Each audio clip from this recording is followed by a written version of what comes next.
I lay on the bed, my body feeling soft and weak, staring at the pair of red candles in front of the torn curtain. That bowl of sweet rice wine earlier, something was wrong with it. My mother-in-law, Fan Jinhua, sat down on the edge of the bed. She told me I was 18 now, and this family was counting on me to carry on the Zhang family line. She leaned close to my ear and whispered that she had arranged everything. After the candles were blown out, I just needed to close my eyes and spread my legs. She said she had a fortune teller pick the perfect day, and I would surely have a boy. She promised that everyone would say the child was Ah Fu's. Nobody outside would ever know. My blood ran cold. Who was she sending in to me? I shivered. If it was Zhang Guohai, I would rather die. He was 50 years old, hunched over, with one shoulder blade sticking up near his ear. I married into this family as a child bride to repay a debt of kindness, and I was willing to take care of them all until they died. But I would never bear a child for that old man. Fan Jinhua blew out the candles and left. The room went dark. I reached under my pillow for the scissors I had kept there since I was 12, always ready for a moment like this. But my hand found nothing. She must have taken them. Before I could think of what to do, the door opened. A figure moved to the bed, sat down, kicked off his shoes, and climbed under the covers. Strong hands pinned me down. I let out a cry. It wasn't Zhang Guohai. I could feel firm, solid arms. But I didn't know who it was. My husband, Zhang Yongfu, had polio from birth. He couldn't do what a husband does. Ever since I understood my situation, I had wished every day for him to die so I could be free. Now his parents were using me like livestock, borrowing another man's seed to continue their family name. They did this because I was weak, because I had no family to stand up for me, because I had nowhere to go. Tears ran down my face. I hated the parents who brought me into this world and then abandoned me in the freezing cold before I was even 1 year old.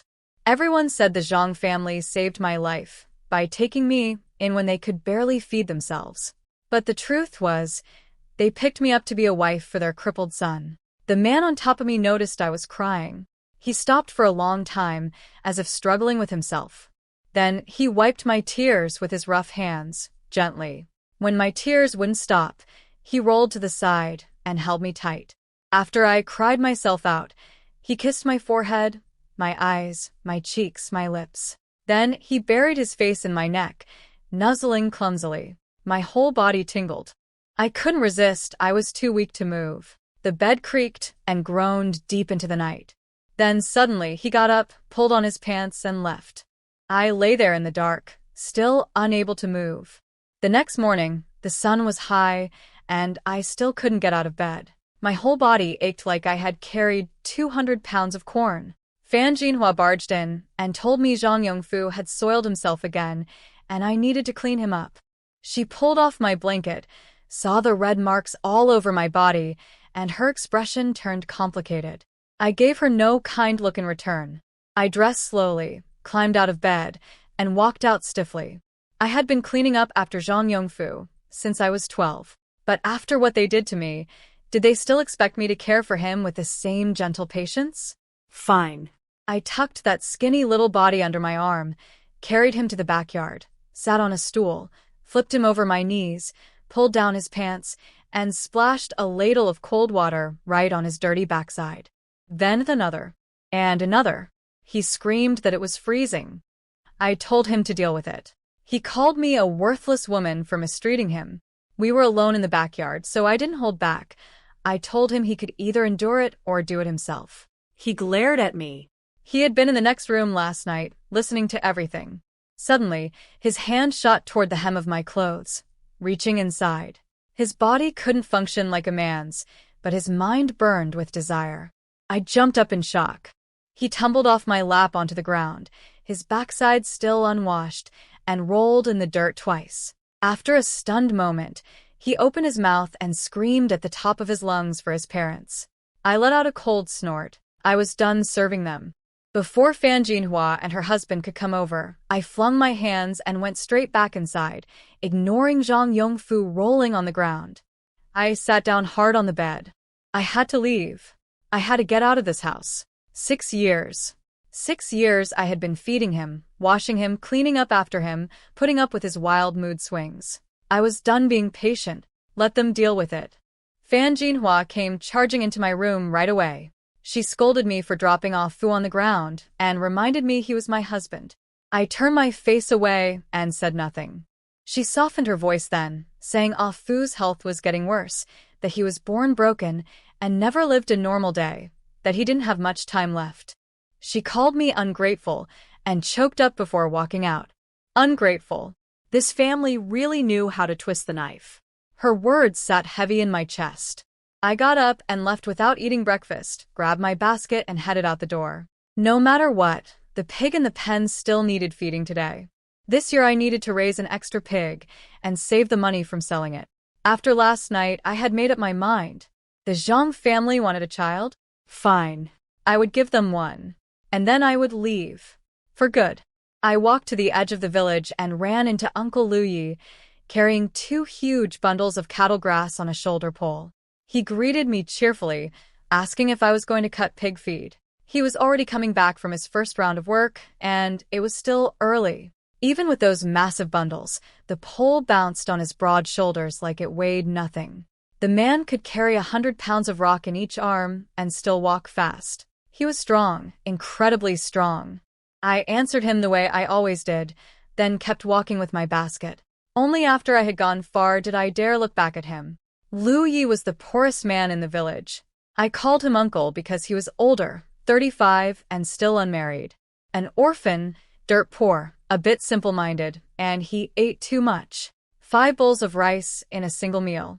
After the village divided up the land, his share barely produced enough grain to feed himself after paying the government quota.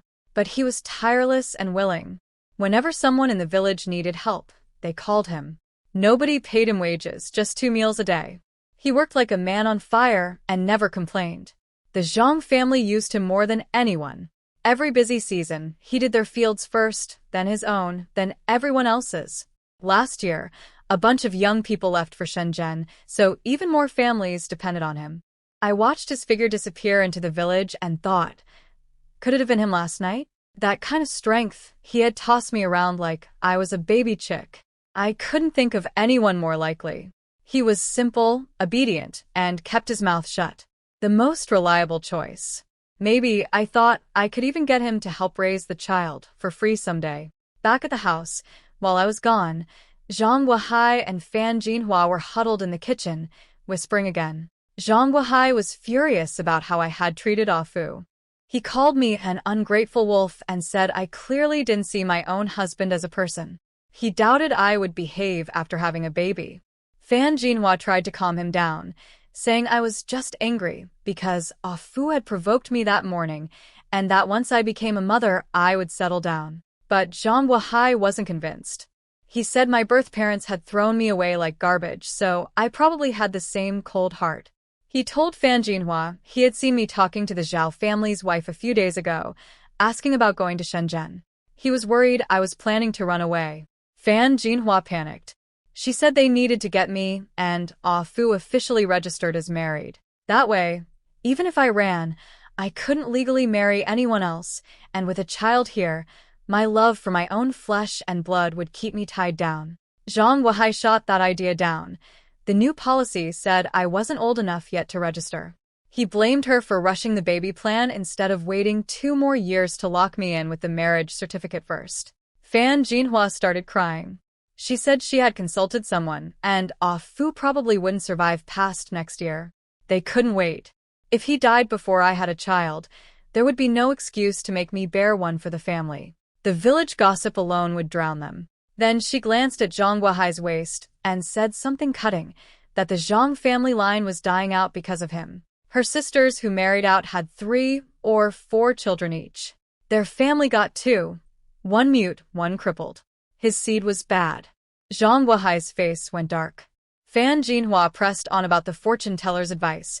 3 consecutive nights would improve the chances, but 7 nights in a row would almost guarantee a boy. Zhang Weihai was stunned. 7 nights. He thought the fortune teller was a fraud. But Fan Jinhua insisted.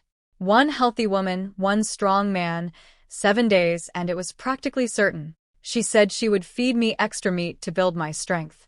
The deal with the fortune teller even included a money-back guarantee if it didn't work. Zhang Yongfu sat there, chest tight. He and Ah Fu had listened to the sounds from my room all through last night. That was already humiliating enough. 7 more nights of it? No wonder Ah Fu had thrown a tantrum. Zhang Yongfu felt like throwing one himself. Back at the house, Zhang Yongfu grumbled about having to feed me meat to build my strength. Fan Jinhua told him to treat it like a holiday. The meat wasn't just for me anyway. She left to check the butcher in the next village for leftover meat. Zhang Yongfu suggested moving Bar Jie and Ah Fu to a different room tonight, farther from mine. The walls between the rooms were just thin wooden boards. Every sound came through clearly. No wonder Ah Fu had lost his temper. Fan Jinhua agreed and said she would also tell me to keep it down tonight. When Zhang Yongfu tried to move them, Zhang Yongfu screamed and threw a fit. He refused to switch rooms. He wanted to sleep in his own bed. I was out at the foot of the mountain with my basket, about to swing my sickle and cut pig feed, when I heard rustling in the nearby bushes. At first I thought it was a wild boar, but there were none left. People had caught and eaten them all years ago. Maybe someone's cow had gotten loose? That would be bad for the rice paddies and cornfields. I grabbed a thumb-thick branch with my sickle and walked toward the bushes, planning to chase the animal back to the village. Then I heard a voice. "Don't move, this feels good." I froze. Not a cow. People. In broad daylight, hiding in the bushes saying things like that. Nothing good was happening in there. I started backing away quietly. I didn't want trouble. Then I recognized the voice. Li Erguai, the village cripple. He was no good. Even the older women in the village crossed the street to avoid him, let alone a young woman like me. I swallowed hard. Who was he within there? Who on earth had such terrible taste? I was curious but knew better. I turned to leave and find a different hillside to cut my feed. Then I heard it. Abba, Abba, Badazi. The only mute person in our village. 26 years old with the mind of an 8-year-old.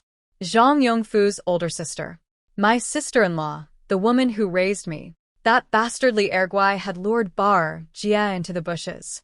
If it had been anyone else, I would have walked away and pretended I saw nothing.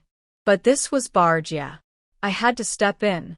She was the one who carried me on her back every day when I was little. But this wasn't the time for memories. I sharpened the branch tip with my sickle and charged in, furious. Li Erguai, you dog. I jabbed the pointed stick right at his bare backside. Get off her, or I swear I'll stab through your thing and end your bloodline. He was halfway through his business. His pants were down, but Bar Jie's belt was still tied tight. She had been gripping it with one hand, refusing to let him undo it. Her shirt was open, but she had held that line. Was she really as simple-minded as everyone said? She had enough sense to hold her pants shut. And when she saw me, her face turned red, whether from shame or anger. I couldn't tell. She shoved Li Erguai hard. He stumbled backward and sat right on the pointed stick. He howled in pain, then spun around and glared at me. He threatened to pin me down and do the same to me. I was scared, but I knew I had to stand my ground. If I showed weakness, this dog would really try something. I held the stick steady and jabbed at his backside again. Come on then. I'll finish you off today, he yelped again. He hadn't expected me to fight back so hard. Bar Jie was already getting up, clumsily buttoning her clothes, ready to come help me. Outnumbered, Li Erguai could only spit out threats. Just you wait, Sushidi, before pulling up his pants and limping away. Bar Jie pointed at her basket, then at Li Erguai's retreating figure. Her face flushed. I understood. She had come out alone to cut vegetables, and he had followed her. I looked at her and felt my heart ache. Was she really that simple? She knew enough to blush when caught in something like this. If I hadn't shown up, would she have gone through with it? I asked her, using hand gestures, whether he had done this to her before, mimicking the way he had been groping her. Bar Jie was 26. Her mind was slow, but her body had grown into something striking. Everything that should be big was big, everything that should be small was small. Those heavy breasts of hers bounced all over the place when she walked, and Fan Jinhua had never even bothered to make her a proper undergarment. She was also strong. She could have easily pinned Li Erguai to the ground. So, how did he get her into the bushes? She babbled something I couldn't understand, her face turning redder and redder. I had my answer. I reached into her pocket without thinking. Sure enough, I pulled out a crumpled wrapper from a lard candy. He had baited her with candy, like trapping an animal. When she saw the wrapper in my hand, Jia got angry, embarrassed maybe. She huffed, snatched up her empty basket, and stomped off toward home. That was Jia. Always like this ever since we were small. Her temper came and went like weather. She worked when she felt like it and wandered the village when she didn't. Zhang Guohai and Fan Jinhua couldn't control her. They beat her plenty, but it never stuck. Punish her today, she'd do the same thing tomorrow. When I was brought to the Zhang family as a baby, I slept with Jia. She carried me on her back every day, doing a little chore here, a little there, but mostly just wandering around the village with me strapped to her. The Zhangs never sent me to school. By 5, I was smart enough to convince Jia to carry me several miles to the schoolhouse. I would sit against the outside wall and listen to the lessons while she played with pebbles on the playground, waiting for me. Fan Jinhua didn't care, as long as we came home in one piece. By 8, I was cooking for the family and my days of sneaking off to school were over. By 12, I moved into Zhang Yongfu's room to take care of his every need. I sighed. The past was too bitter to look back on. I watched Jia's figure walking away, shook my head, then glanced further down the path at Li Erguai. A worry nagged at me. Would that dog be waiting for her up ahead?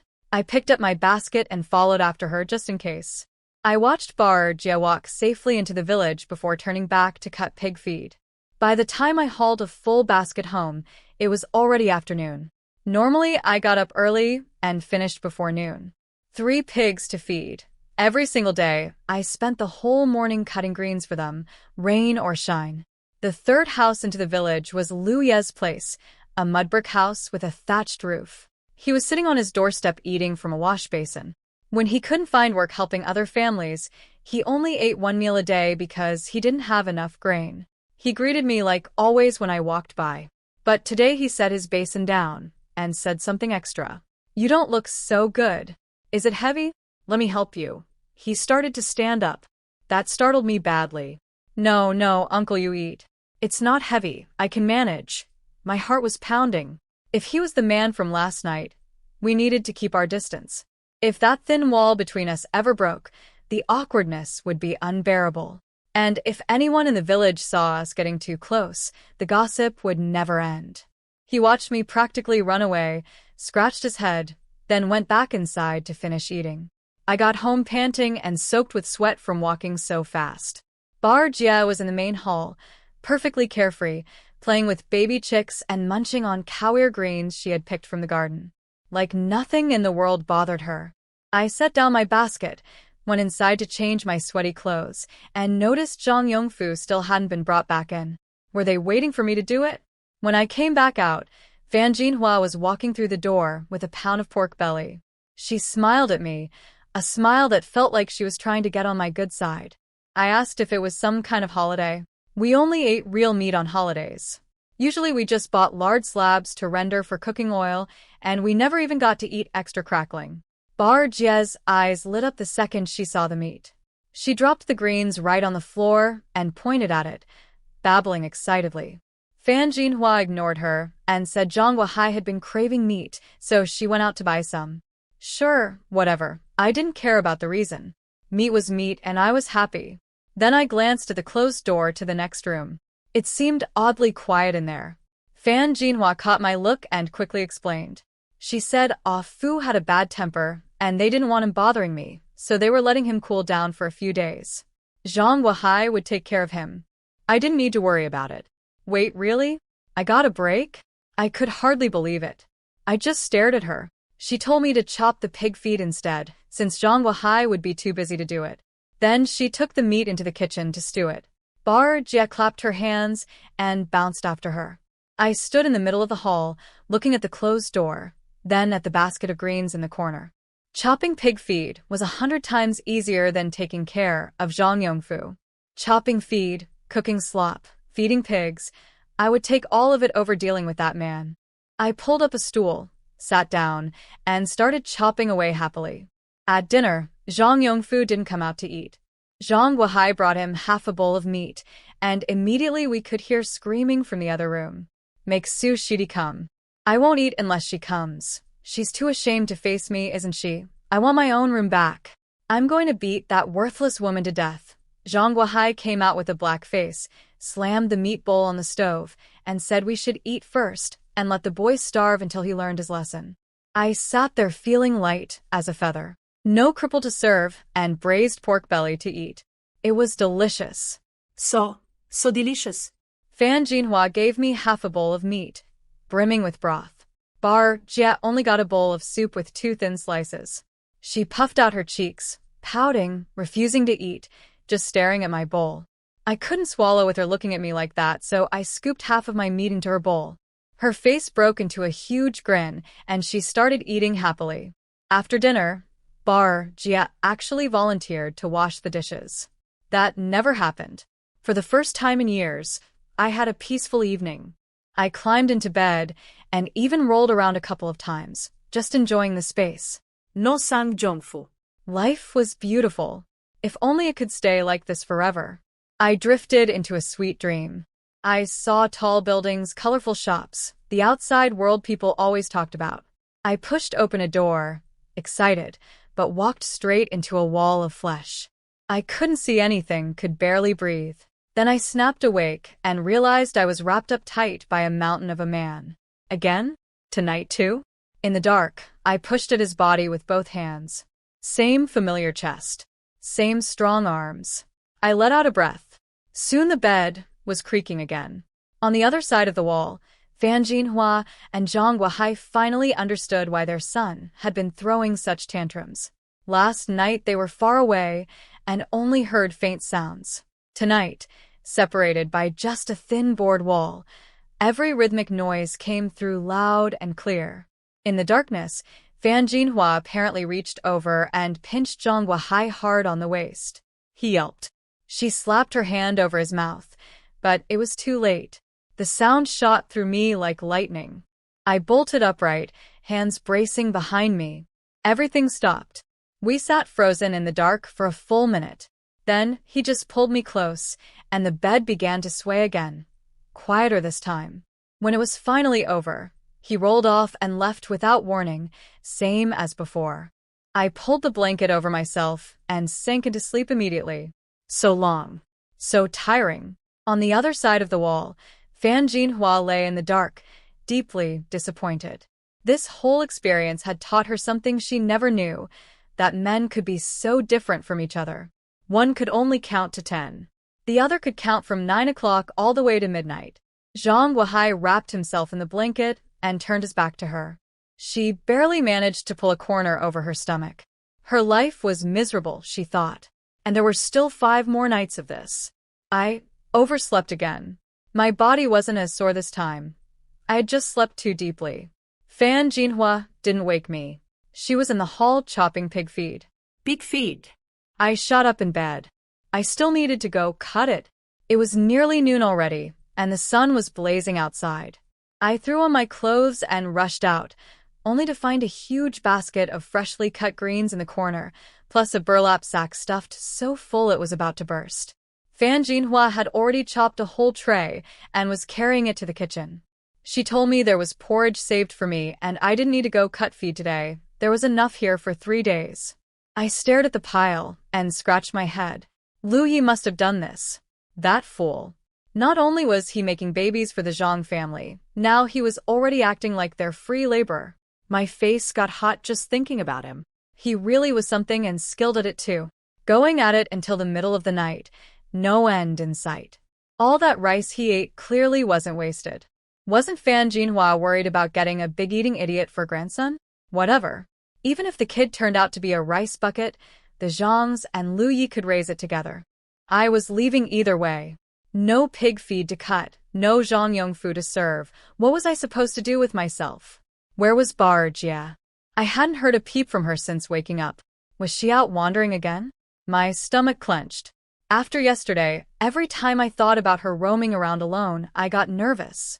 There were too many single men in this village. One piece of candy, and she'd follow someone into the bushes. Li Erguai had nearly succeeded. I went to the kitchen. Ma, where's Barjia?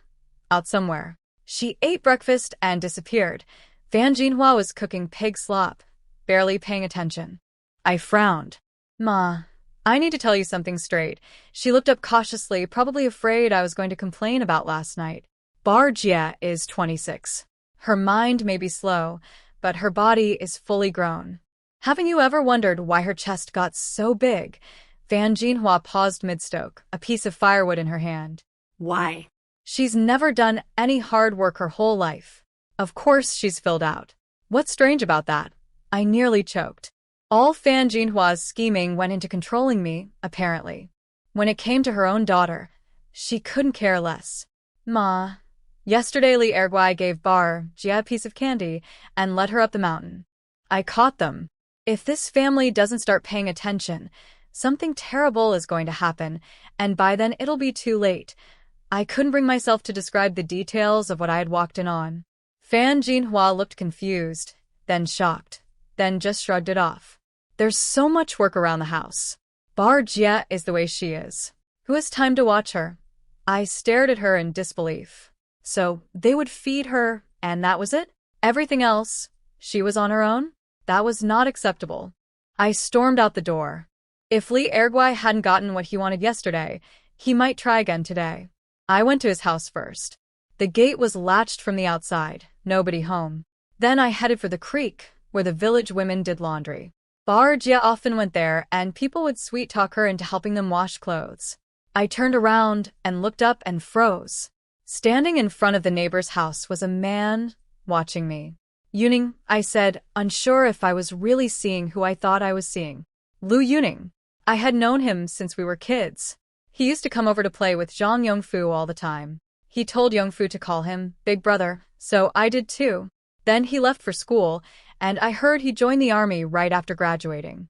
6 years without seeing him, and now here he was. Was he home visiting family? He looked completely different, tall, handsome, sharp. I barely recognized him. Yeah, he said. Then his face turned bright red. When did you get back? You've changed so much. I bounced up the steps and stood right in front of him, looking up in amazement. Yuning, soldiers really do carry themselves differently. Are you going back to the army? He scratched the back of his head, face getting even redder. He told me he had been discharged and was back for just a couple of days. So you're not going back. What's the plan? I wanted to ask if he was just going to farm again, but that felt rude.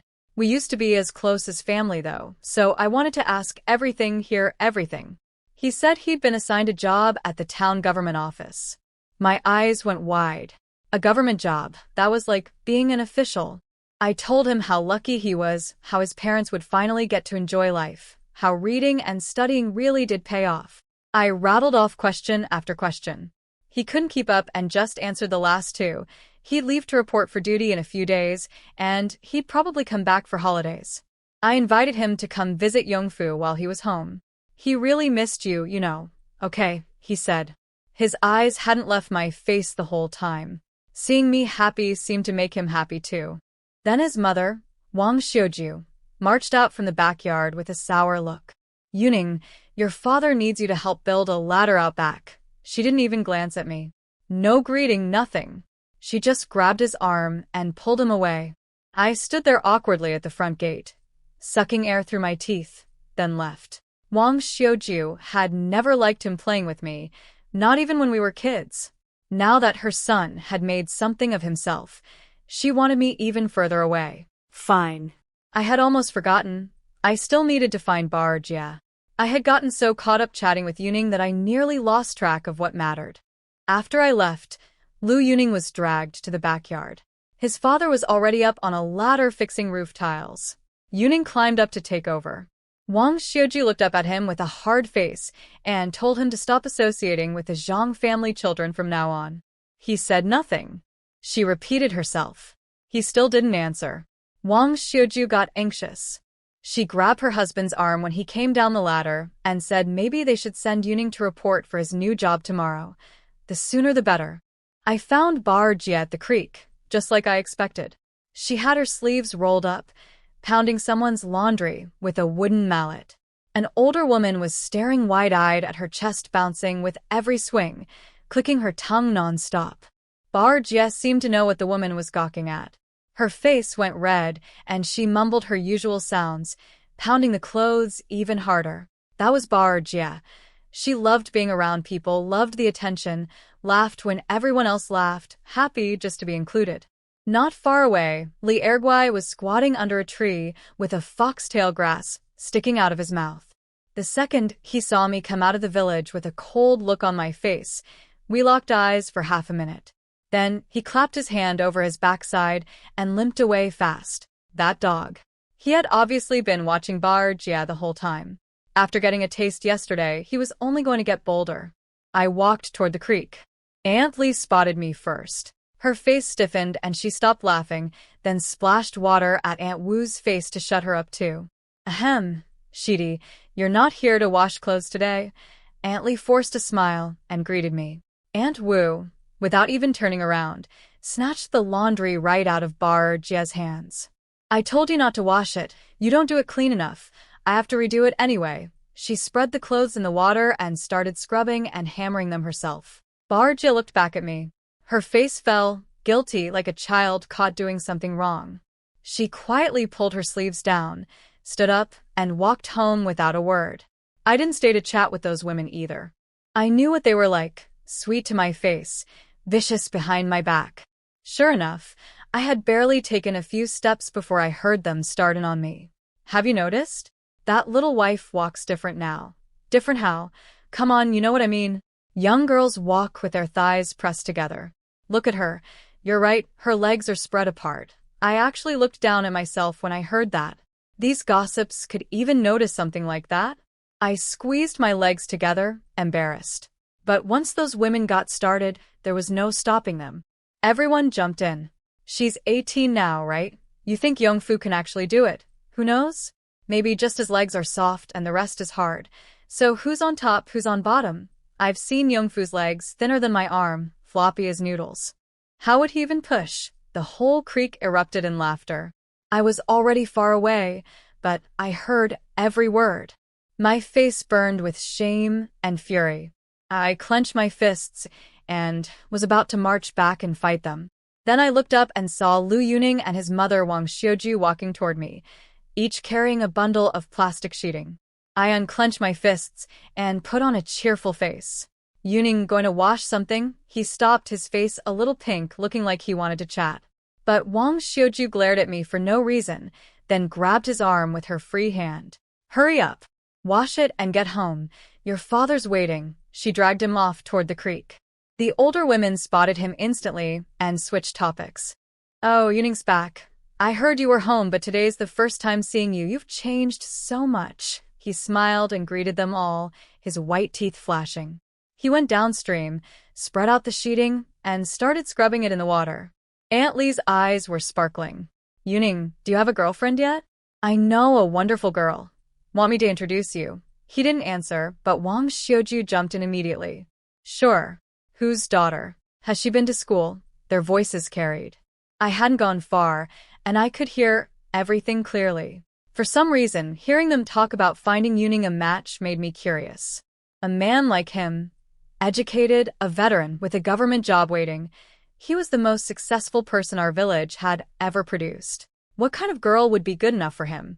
He had seen the world. He wasn't like the rough village men.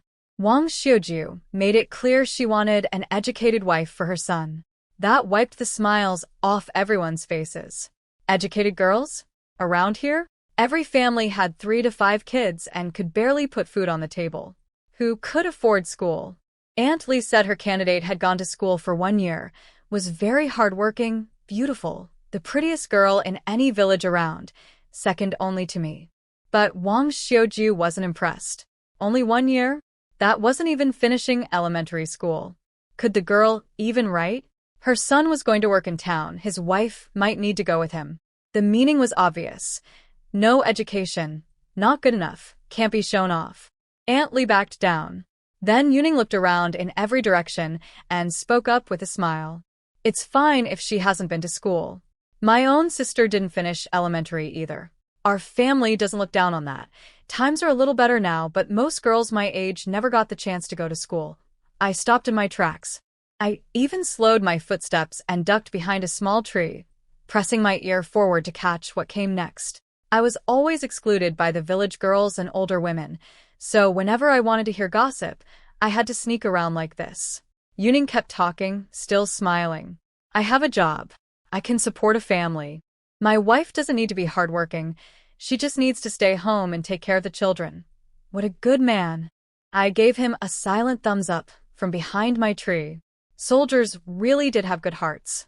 He was the best man in this village, no question. Whichever girl married him, her whole family would be laughing in their sleep. Their ancestral graves would be shooting purple smoke. Yuning really is something special, and we couldn't help praising him. He kept smiling, but his words sounded serious. Wang Xiuju stood beside him, staring at her son with a puzzled look. Aunt Lee kept pushing. With talk like that, I feel much better. How about I take you to their village in the next couple of days to have a look? I guarantee you'll like her. Yuning glanced around again, then looked down and scrubbed the sheeting faster. I'm afraid that won't work. I have to report to my new job in a couple of days. Wang Xiuju quietly let out a breath of relief.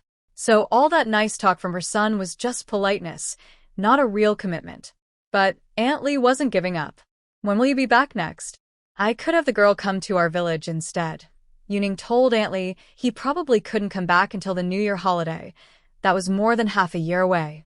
She still wouldn't let go and offered to bring the girl to the town office to meet him. Wang Xiuju finally jumped in. She said it would look bad bringing a stranger to his workplace so soon. Besides, there might be unmarried women at his office. Aunt Wu agreed. If he found a wife who also worked at the government, neither of them would ever have to farm again. What a life that would be. The message was clear. Stop trying, Aunt Lee. Your candidate can't compete. I nodded behind my tree. Aunt Lee's pick was probably her own niece. Given what Aunt Lee looked like, how pretty could the niece really be? And she dared compare the girl to me? A toad dreaming of swan meat. Yuning deserved an educated woman with a real job. A perfect match. Talent meets beauty. He had already made it out. Of course, he should marry someone equally accomplished. Just imagining it made me feel warm inside.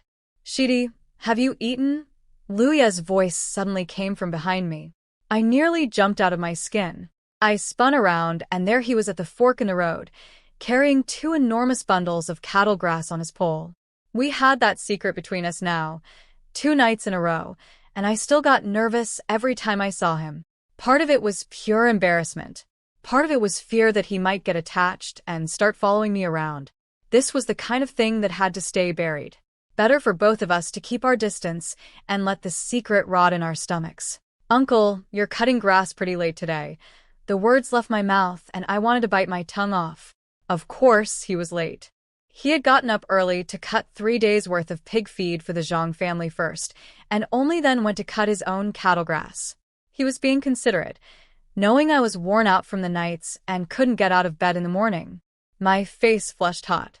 I forgot all about the gossip and hurried into the village with my head down. Louis watched me go, then glanced toward the busy creek. He knew I didn't fit in with the village women. Being abandoned by my birth parents and picked up as a child bride, that was one of a kind around here. The older women had looked down on me since I was little and gossiped about me behind my back constantly. On top of that, the Zhang family had always been outcasts, isolated and pushed aside even back in the commune days. When the land was divided, the fact that I counted as an extra mouth taking an extra share made people resentful. He scratched his head and started bouncing his pole toward the village. Then he heard a familiar voice from the creek. Auntie, I'm heading home. He looked over and saw Lu Yuning walking toward him, carrying a bundle of wet plastic sheeting. Yuning? You're back. Lu Yi couldn't help shouting, surprised and happy. Yuning hurried over. Brother Yi, cutting grass. They walked toward the village together, talking. Lu Yi marveled at how much Yuning had changed, tall, handsome, impressive. Yuning grinned and took the compliment. Louis asked when he got back. Yuning said the day before yesterday. Louis stopped walking and stared at him. 2 days home, and he hadn't come by to visit? Yuning looked embarrassed. He explained that he'd been busy fixing roof tiles. The house had been leaking for half a year while he was gone. Liu Ye Invited him over for dinner, saying he didn't have much food but had been saving a few pounds of homemade wild fruit wine, never willing to drink it alone. Yuning hesitated. He said he could stop by for a chat later, but his cousins were coming that evening, so the wine would have to wait. Tomorrow night then, tomorrow, if not tomorrow, the day after. The day after. Louis had never seen him hem and haw like this. They used to play together all the time, him, Yuning, Zhang Yongfu, and me. They were close despite the 11-year age gap. Now Yuning had been gone for years, finally came home, and couldn't even commit to one evening? How many days are you here? You can't spare one night for a drink with your brother? Louis sounded hurt now. Still going back to the army? No, I'm done with the army. Reporting to a government office in town in a few days. Made something of yourself, huh? No wonder you don't want to see me anymore. Louis's voice turned sour. Guess my little fruit wine isn't good enough for your taste now. He turned and bounced away with his load. Yuning stood there thinking for a moment, then jogged after him. Brother, tomorrow night. I'll come try your wine. After that, you won't see me again until New Year. I was wrong. We're this close. I should have come to see you first thing when I got back. That made Louis feel better. He turned around with a big goofy grin. That's more like it. They kept walking and the conversation drifted to marriage. Yuning, you're 24 now. Got a girl? Not yet. Spent years in the army. Even the dogs were male. Where was I supposed to find one? Why didn't you stay and become an officer?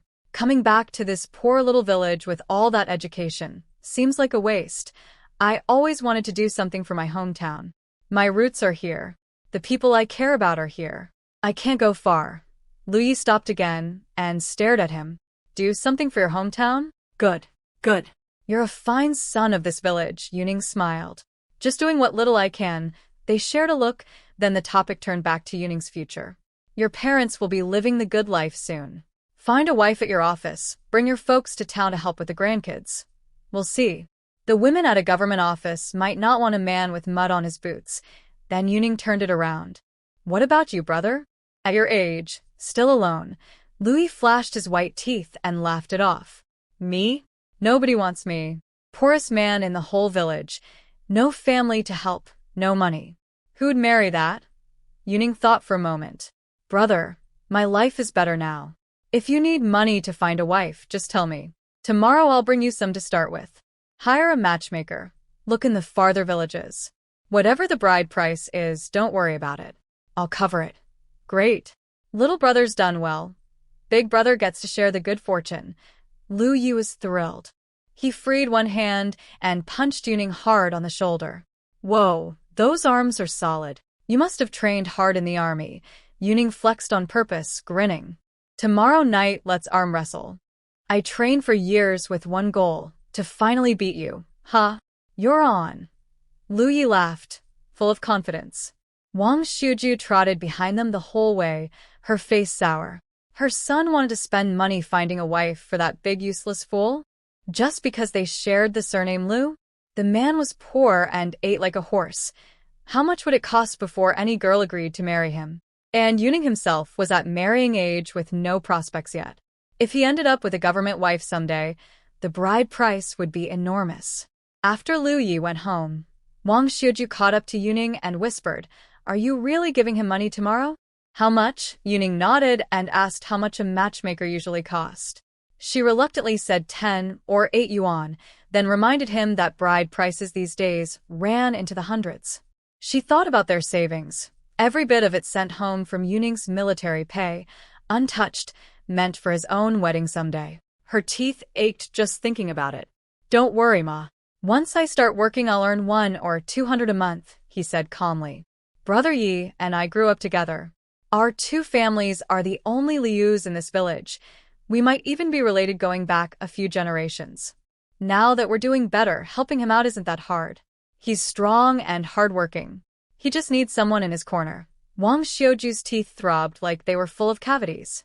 You're too kind-hearted, she muttered, making up her mind to get her husband to talk some sense into the boy later. I got home, and my face was back to normal. I still hadn't eaten breakfast. I had rushed out to find Bar Jie before touching my porridge, and now it was already lunchtime. Fan Jinhua had cooked another pot of porridge with a bowl of pickled radish. Zhang Yongfu came out of the bedroom carrying a basin with a pair of filthy pants in it, his face black as coal, heading for the backyard. When he walked past me, the smell hit, and I nearly threw up. I used to handle Zhang Yongfu's messes without flinching, just hold my breath and push through. But after only 2 days away from it, the stench disgusted me. I didn't want to think about what would happen if they suddenly made me go back to caring for him. Bar Jie didn't hold back at all. She stuck out her tongue and made a retching sound, clearly revolted. After Zhang Yongfu washed the pants and hung them up, we all sat down to eat lunch. The bowl he had set aside for Zhang Yongfu just sat on the stove. He was in no hurry to bring it in. Fan Jinhua didn't bother either. Su Shidi, you worthless woman, come see me. You're trying to starve me. If I'm such a burden, I'll just die. Zhang Yongfu's screaming came from the in-laws' bedroom. They had moved him there, and now Bar Jie slept with him at night. Everyone heard the cursing. Nobody reacted anymore. When Bar Jie finished eating and tried to slip out the door again, I grabbed her arm. From now on, you can't go out alone. Either come work with us or stay home. I talked and used hand gestures. I wasn't sure how much she understood. She babbled unhappily. Being trapped at home clearly didn't sit well with her. If you want to manage her, she's yours to manage, Fan Jinhua said from behind me, her voice dripping with sarcasm. I ignored her, pulled Bar Jie into my room, and shut the door. We sat on the bed staring at each other. She babbled for a while, then gave up and lay down to sleep. I lay down too. We slept all the way until sunset. When we woke up, I dragged her out and pointed at the pig feed in the corner. Help chop. Before, I had always let Bar Jie do whatever she wanted because I was too busy with Zhang Yongfu to worry about her. But now that I had free time, I realized she needed structure. She needed to learn to share the housework. Otherwise, what would become of her? Did Bar Jie even have a future? I didn't dare think that far. She squatted down and chopped, pieces flying everywhere, big, small, all over the floor. Fan Jinhua came out, surveyed the mess, said nothing, and went back inside. After dinner, I put Bar Jie to work again, washing dishes, sweeping, helping feed the pigs. She rolled her eyes at me 100 times.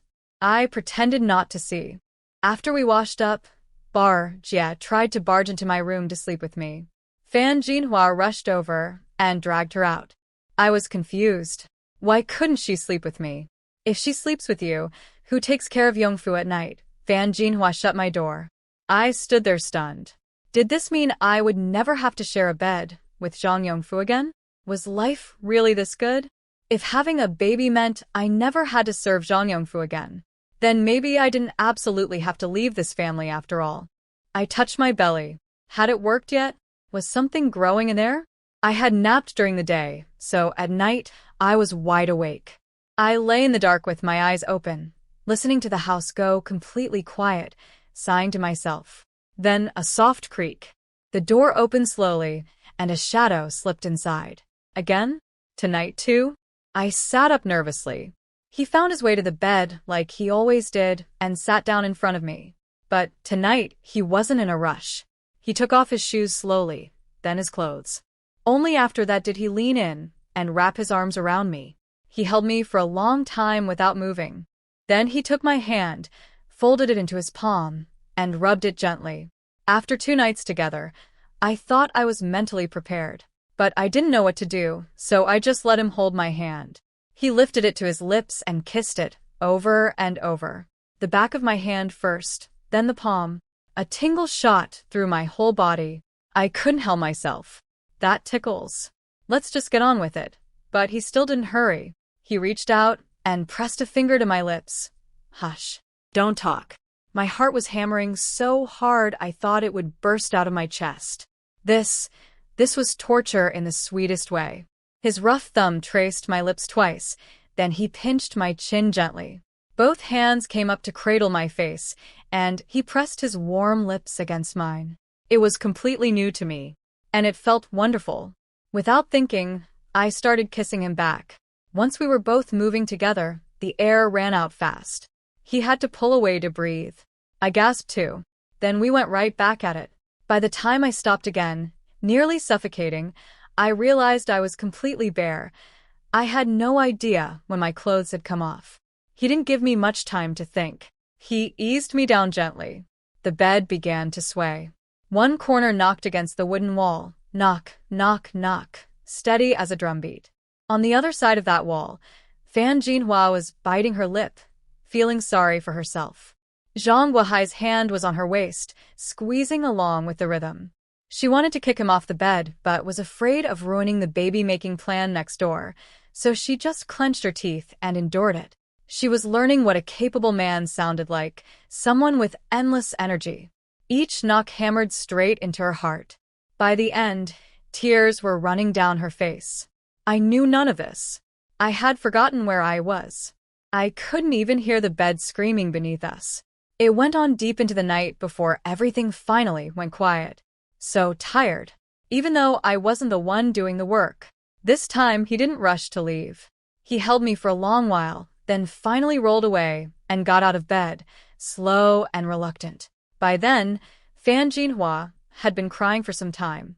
My sounds through the wall had told her something she had never known, that she had lived half her life, born 2 children, and never once been loved the way a woman should be. I lay there wide awake after he left. I didn't understand what was happening to me. The moment he was gone, I felt a strange ache, like I missed him. Would we still do this after I got pregnant? No, stop that. I was supposed to leave after having the baby. There was no future. How many more nights would it take before I conceived? Would he come again tomorrow?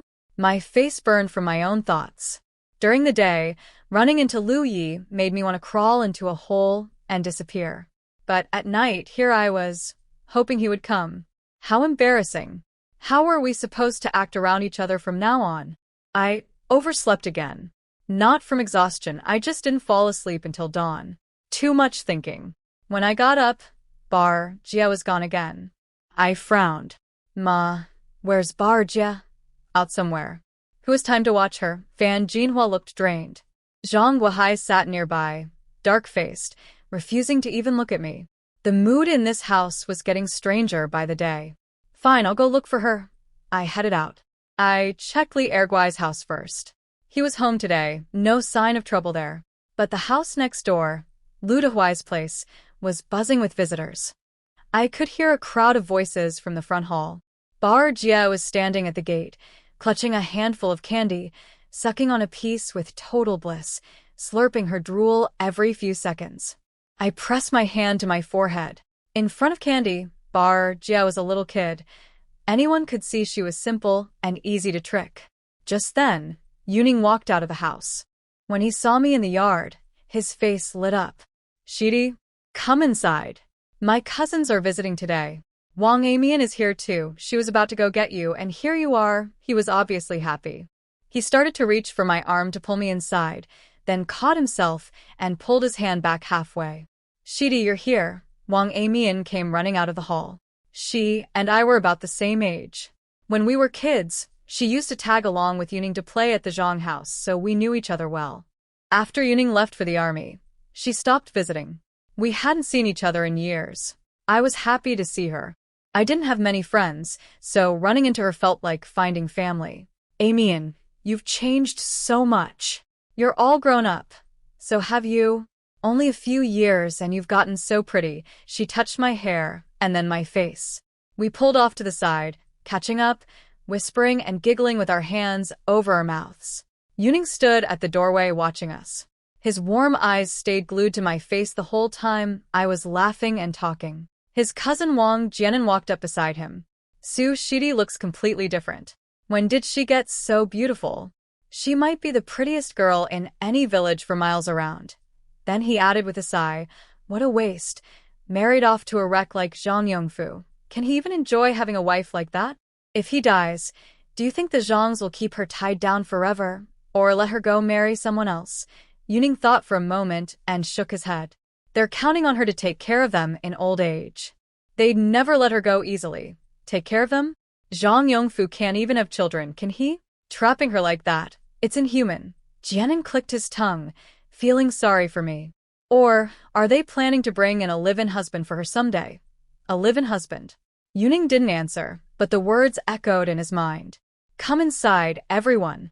Why are you all standing out here? Wang Xiuju came out smiling, but the moment she saw Amian holding my hand, her smile collapsed. It's breezy out here, cooler, Jianan said casually. The sun is blazing.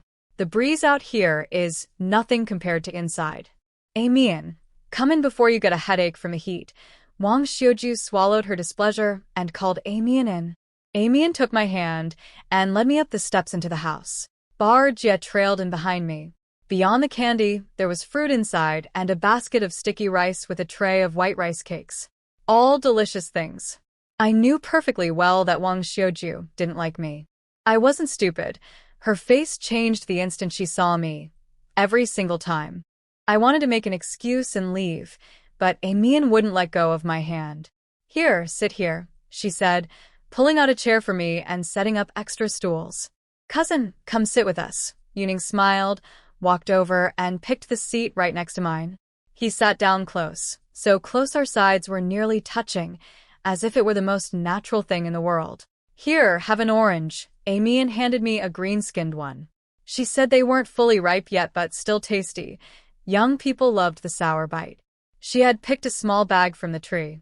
I took it without hesitating and started peeling.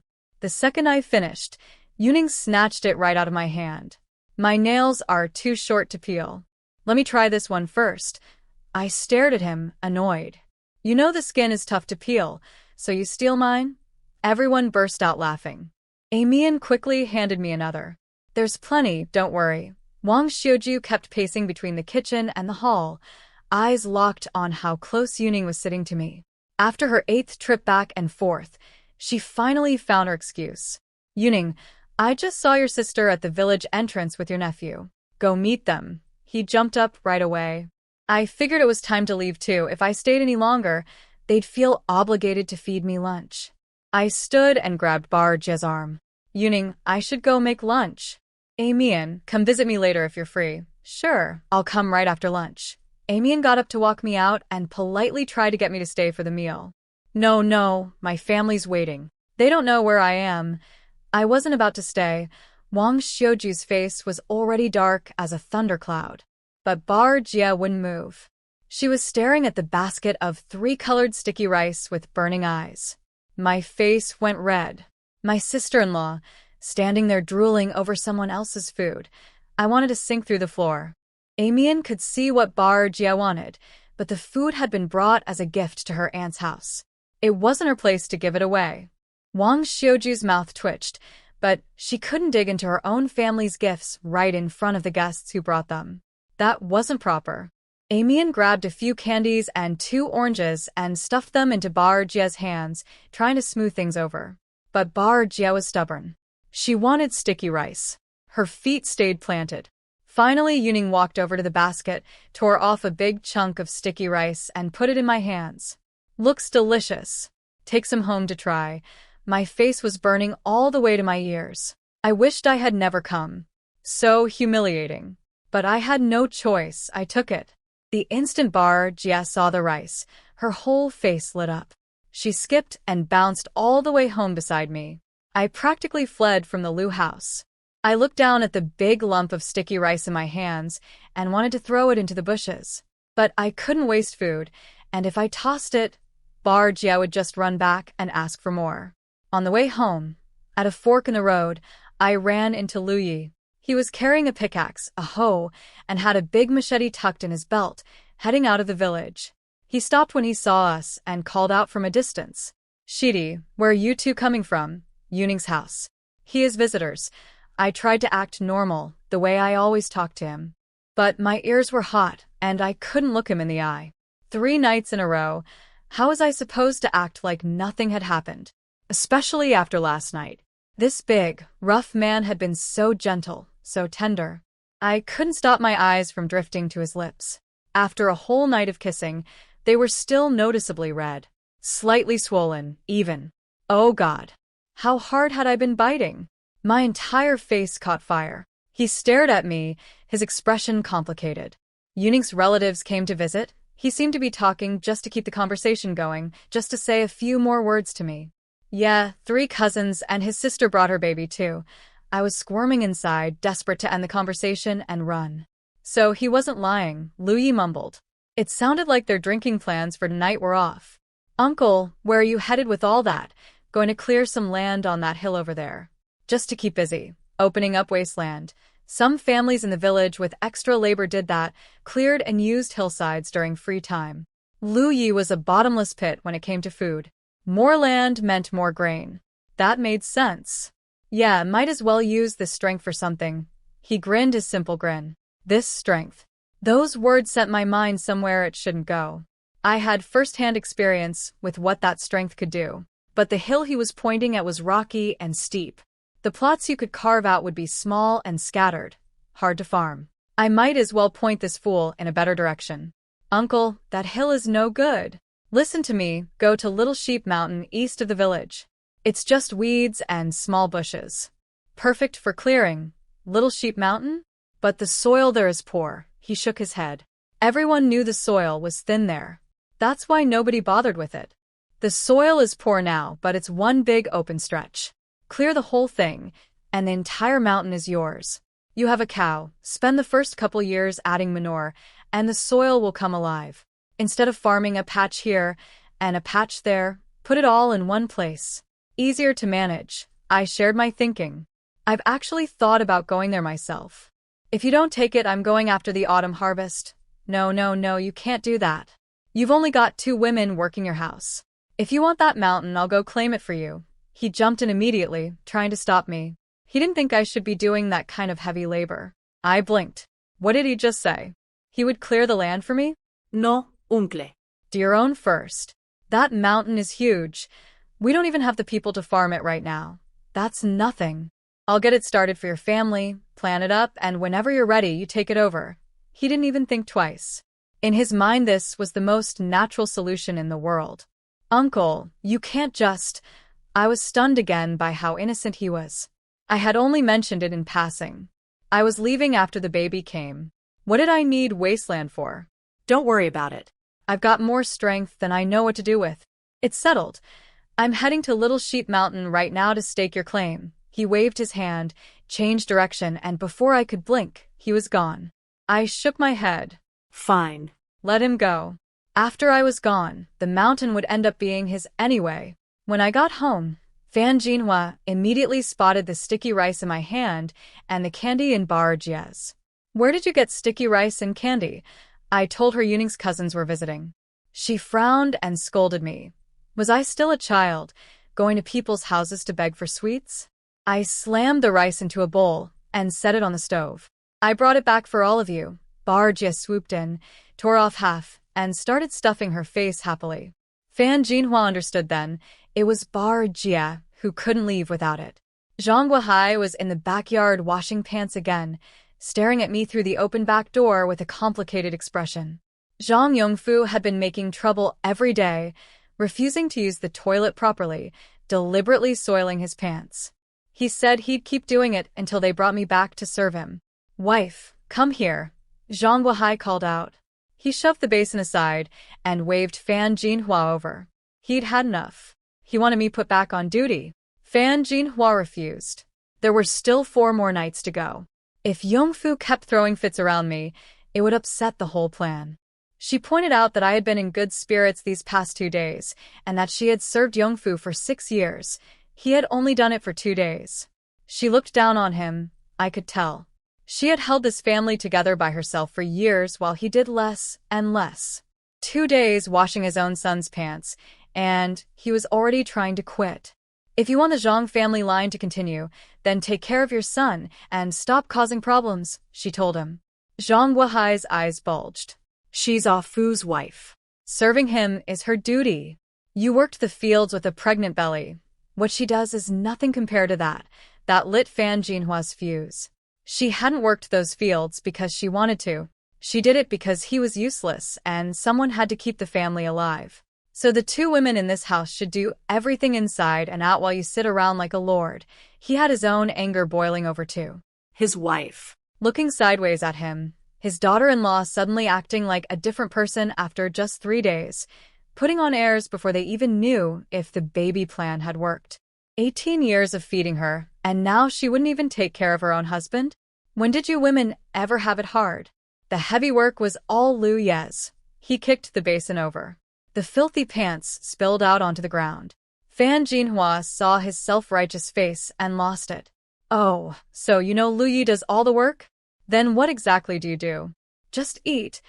I can't do heavy labor with this body. Is that my fault? He stretched his neck and shouted back. I was by the stove feeding wood into the fire, listening to the voices in the backyard getting louder and louder. They were fighting, but I didn't dare go out there. Ever since the baby borrowing scheme began, the mood in this house had turned rotten. Nobody had a decent expression on their face except Bar Jia. It's not just heavy work you can't do. You can't do anything. Fan Jinhua spat out the words. Thud. Then Zhang Guohai exploded. You think I'm useless? I think you're itching for it. Listening to them go at it every night until midnight, and now you can't stand it. You dare hit me. Fan Jinhua's voice was shocked. She had slaved for this family, and now she was getting hit for no reason. Yes, I'm itching. What are you going to do about it? Can you even do anything? Thud. Another blow. He had the laundry paddle in his hand and cracked it across her forehead. 2 streams of red blood started running down through her hair. I'll make you itch. Worthless women. All of you. I'll kill you. Fan Jinhua wasn't one to take a beating. She rolled up her sleeves and threw herself at him. They tangled together and rolled across the wet ground of the backyard. I poked my head out and stared, teeth clenched, completely shocked. If I was guessing right, this whole baby borrowing plan had torn the family apart from the inside. Bar Jia didn't say a word. She charged in and kicked Zhang Guohai square in the backside. He got even angrier when he saw his own daughter helping his wife. You money-losing good-for-nothing. You dare kick your own father? Bar Jia ignored him. She grabbed him by the back of his collar, yanked him off Fan Jinhua, and tossed him sideways like a sack. Then she helped her mother up. Fan Jinhua, barely steady on her feet, rushed back over and kicked him several more times. Zhang Guohai curled up on the wet ground, trying to get up and fight back. Bar Jia grabbed his collar again and hurled him into the vegetable patch. Then she dusted off her hands, took her mother by the arm, led her inside, and slammed the back door shut. That useless old thing. He dares hit me. Fan Jinhua burst into loud sobs once she was inside. I break my back holding this family together, feeding him, and this is how he repays me. Bar Jia sat quietly beside her mother, saying nothing. I didn't feel right going over to comfort her. Today's fight was almost certainly my fault. My situation was the spark that set everything off. So I just kept feeding wood into the stove and cooked lunch in silence. Fan Jinhua cried and cried, pouring out her whole life story to Bar Jia, how she had been tricked into marrying Zhang Guohai, how she had earned work points alone, how she secretly grew crops on the side just to feed 3 children, all while supporting a man who contributed nothing. I had heard this story countless times. I quietly moved to the hall and started chopping pig feed. When the feed was chopped and I brought it to the kitchen to cook, Fan Jinhua stopped me. Shidi, I think we should forget about the baby. What? Forget it? Ma, you mean no more? After 3 nights of doing the deed, just like that, it was over? I've been holding on for the sake of the children. But that ungrateful old thing, it's not my Fan family's bloodline that's dying out. Why should I suffer for his? I didn't know whether to feel relieved or not. But then she said something that made my jaw drop. I don't want to stay in this house anymore. When the time comes, I'll take Bar Jia and leave. The father and son, they're yours to deal with. My eyes went red immediately. If my mother-in-law left, I was finished. The whole baby scheme, I never asked for it. Now the old couple had a fight, and Fan Jinhua wanted to dump this entire family on me. Ma, if you leave, take me with you. You raised me. I only follow you. I squeezed my conscience shut and said it with my eyes closed. There was no way I was taking care of 2 helpless men by myself. And I didn't even know yet if I was pregnant. If I was, that made it even worse, carrying a baby while nursing two dead weights. Fan Jinhua looked at my teary eyes and seemed comforted. She hadn't raised me for nothing. She was already picturing it, her, me, and Bar Jia clearing a few acres of wasteland somewhere. That alone would be 100 times better than this life. But she shook her head. If you come with me, nobody takes care of Ah Fu. And Zhang Guohai won't let you go. Then we bring Ah Fu too. My legs are on my body, wherever you go, I go. I meant every word. I had to stick to Fan Jinhua like glue. She softened even more, then murmured, Ah Fu's condition. Who knows how many days he has left? He shouldn't be dragged around. I glanced at the door crack and noticed a shadow lurking outside. I thought for a moment. Then let's stay and keep Ah Fu company through his last days. After that, we leave. Fan Jinhua sighed and said nothing. Soon we heard the sound of laundry being pounded in the backyard. Zhang Guohai, washing pants again. Ma, every couple fights. You have people you care about here. Even if you left right now, your heart wouldn't be at peace. I stood up, dug out a half bottle of camellia oil from the broken cabinet, poured some warm water from the kettle, and started cleaning the wound on her head. Luckily, Zhang Guohai was too weak to do real damage. The skin had split in 2 places, but they were already scabbing over. I washed the wounds with warm water and rubbed camellia oil on them. The anger drained from Fan Jinhua's face, little by little. She stopped talking about leaving. I quietly let out a breath of relief. Zhang Guohai finished the laundry, hung it up, and didn't dare knock on the back door. He climbed over the courtyard wall, snuck around to the front, and slipped inside that way. We all sat around the stove for lunch in dead silence. Nobody said a word.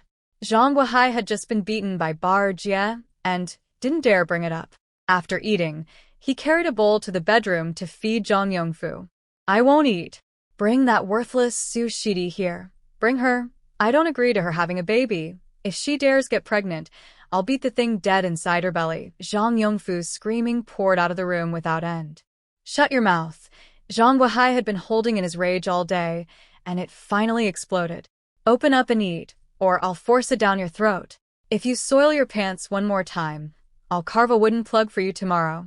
I can't handle those women, but I can damn well handle you. Zhang Yongfu started crying. Whether from fear or anger, I couldn't tell. Fan Jinhua stood up, hesitated, then sat back down. Those 2 men couldn't be spoiled anymore. Shidi, from now on, your only job is getting pregnant and raising the baby. Zhang Yongfu is his father's problem, starting today. She said it through clenched teeth, loud enough for the men in the bedroom to hear every word. Then she grabbed the empty bowls, slammed them into the basin, scooped up 2 buckets of pig slop, and marched out. I sat there staring after her. I really didn't have to take care of Zhang Yongfu anymore? Was she serious or just angry? After lunch, I stood over Bar Jia until she washed the dishes. She grumbled, but did it. That evening, after dinner at his own house, Yuning took 20 yuan and went to Lu Ye's place. The house was dark, no lamp lit. But he had promised to come, so he knocked. Lu Yi opened the door shirtless, surprised to see him. Didn't you have family over? I figured you wouldn't make it. A promise is a promise. Late or not, I'm here. They went inside, and Lu Yi lit the oil lamp. The moment the light came on, Yuning stared at Lu Ye's body, solid muscle everywhere. Brother, your build is incredible.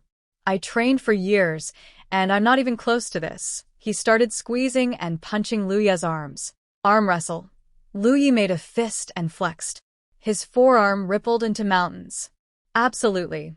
Yuning rolled up his sleeve, showing an arm that was impressive but clearly a step below. They found a stool, squatted on the ground, and locked hands. 1, 2, 3. Lu Yi had expected an easy win based on the old days. But the second their hands gripped, he knew the kid had grown up. They strained against each other, veins popping. Several times Lu Yi nearly lost. He gritted his teeth each time and hauled it back to center. Finally, his bull's strength surged, and he slammed Yuning's wrist down. Not bad, kid. You've put in the work. Lu Yi was panting. A narrow victory. Yuning wouldn't accept it. Again. One more time. No. One round, one winner. I'm saving my energy for things that matter. Neither of them knew that their future rivalry would play out much like this arm wrestle. Come on, brother, let me win just once. I won't be able to sleep otherwise. Yuning shook Lu Ye's arm like a kid begging. Not my problem. I can sleep fine. Lu Yi turned to get the wine. They sat in the hall with no food, just one cup each. Brother, I had some drinks at home already, so I'll just taste yours tonight. Save the rest for when I'm back at New Year. Also, here's 20 yuan. When you get a chance, find a matchmaker and start asking around. Once you have a lead, come find me at the government office in town. He pulled the money from his pocket and placed it in Lu Ye's hand. Lu Yi took it and looked at him with a complicated expression. That night, I lay in bed watching the door, waiting. Without realizing it, I drifted off. In my dream, the foolish uncle was pulling me by the hand up Little Sheep Mountain, beaming with pride. With this mountain, our son will never go hungry or cold. Our son. I was stunned. Fu doesn't have many days left. Once he's gone, the future belongs to us. He gazed down at me, eyes burning. And for some reason, I closed my eyes in the dream. Then I opened them for real. A faint smell of wine drifted into my nose. He was here again. He had been drinking, and tonight he was eager. His lips were on my earlobe. We kissed for so long I felt drunk. Whatever wine the foolish uncle had been drinking, it was fragrant and went straight to my head. I could only let him guide my hand wherever he wanted. His shoulders were wide and thick. His Adam's apple bobbed up and down. His chest was hard as a wall. Lower, I felt what seemed like smooth, firm river stones lined up in rows. Then my fingers touched something that made me want to yank my hand back, but he held it there, pressing gently. In the dark, my face was hot enough to fry an egg. Then it was his turn to explore, and he was not gentle or brief about it. When his arms got tired of holding himself up, he lowered his head down. Every hair on my body stood on end. This was outrageous. Absolutely outrageous. He looked exactly like a dog crouching by a ditch, head down, trying to catch a fish. Was this man really as simple as everyone thought? On the other side of the wall, Fan Jinhua couldn't figure out what I was singing about. The bed wasn't even moving, so why was I making noise? Zhang Guohai had his ear pressed flat against the wooden wall. He swallowed hard several times and shoved his own hand under the blankets. Fan Jinhua didn't need to guess what he was doing. She felt nothing but contempt. When the real knocking rhythm finally started, knock, knock, knock, Zhang Guohai suddenly rolled on top of her. For one brief moment, her heart leaped with hope. But he only wiggled a few times and then climbed off. Useless. She kicked him straight into the crack between the bed and the wall. The noise was loud, but it didn't matter. On our side, the bed kept right on swaying. It went deep into the night again. This time he didn't hurry to leave. He held me with his face buried in my neck, his feet playfully rubbing against mine. But I was too exhausted. My eyes closed, and I fell asleep instantly. He stroked my cheek over and over, not wanting to let go. In that moment, he wished he could stay and sleep beside me all night. He was starting to want forever. He sighed quietly and left. As usual, I didn't wake up until nearly noon. The moment I stepped out of my room, I saw 2 enormous sacks of pig feed stuffed to bursting in the corner of the hall. I stood there blinking. The foolish uncle truly had endless energy. After wearing himself out past midnight, he had still gotten up at dawn to cut enough feed for 2 or 3 days. I went to the backyard to rinse my mouth and saw thick smoke rising from the direction of Little Sheep Mountain. I stood there holding my water ladle, staring. He was already over there burning brush. The first step of clearing wasteland, cut down all the weeds and scrub, pile them up and burn them. Then use a plow to turn the soil in small sections, flipping the grass roots up to dry. Dig out any tree stumps with a hoe. That mountain would keep him busy for 2 or 3 months at least. While I was lost in thought, a figure came walking down the fork in the road toward our house. Yuning was carrying a basket, smiling as he reached our courtyard wall. Shidi, just getting up? I flushed. The sun was high overhead, and I had just rolled out of bed. Bad enough to be caught. Worse to have him say it to my face. but we were close enough that I wasn't too embarrassed. Where are you headed? He held up the basket. Bringing your family some sticky rice and rice cakes. So, he was sharing gifts. That was the village custom. When relatives brought food as presents, the host family divided it up afterward and sent portions to neighbors and close friends. Did Amy leave already? I was a little disappointed. She had promised to come visit me after lunch yesterday, and now she was gone before noon. The cousins left after breakfast. They were in a hurry.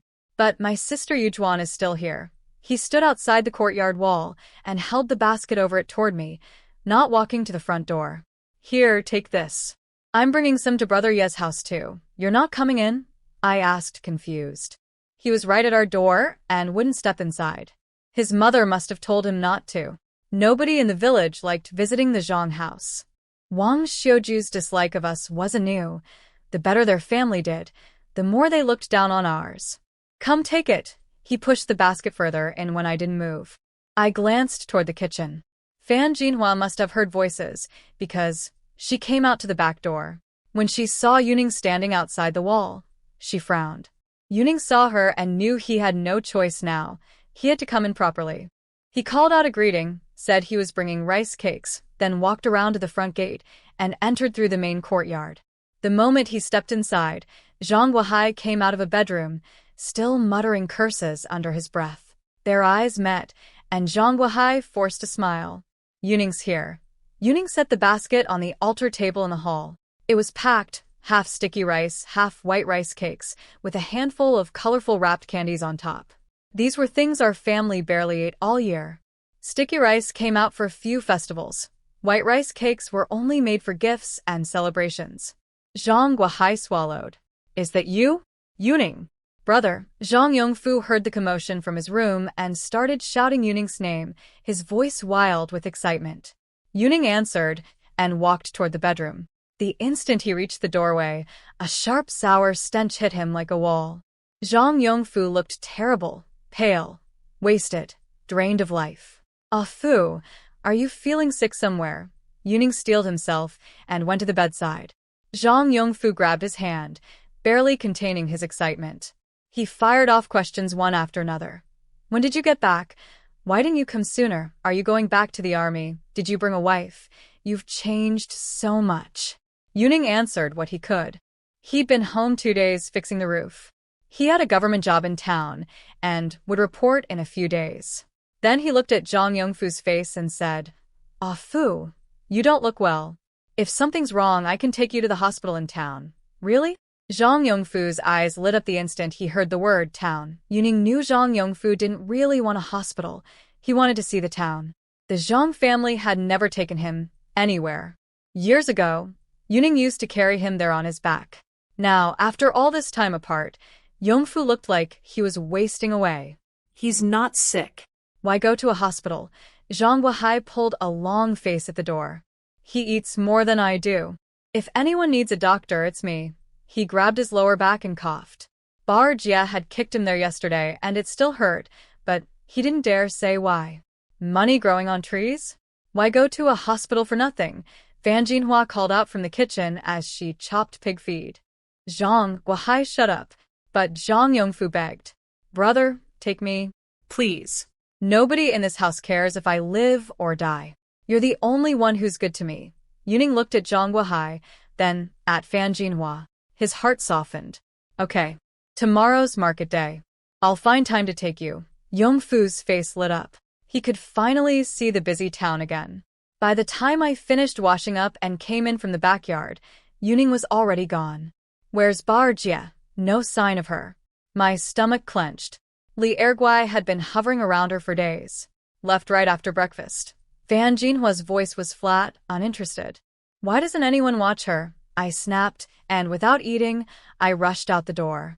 Li Erguai's house, gate 17. My heart sank. The creek, nobody there either. I ran through every spot in the village I could think of. Nothing. My eyelid twitched hard. Had he lured her up the mountain again with food? The Liu family next door to Li Erguai had just received gifts, sticky rice candy. If Li Erguai got his hands on any of that, tricking Bar Jia would be child's play. I went back to the hillside where I had caught them last time. Still nothing. This was bad. I hurried back to the village, hoping maybe I had missed her, and she was already home. Just as I reached the village entrance, I saw Li Erguai limping out of the old cattle shed, the abandoned one from the commune days. I didn't think.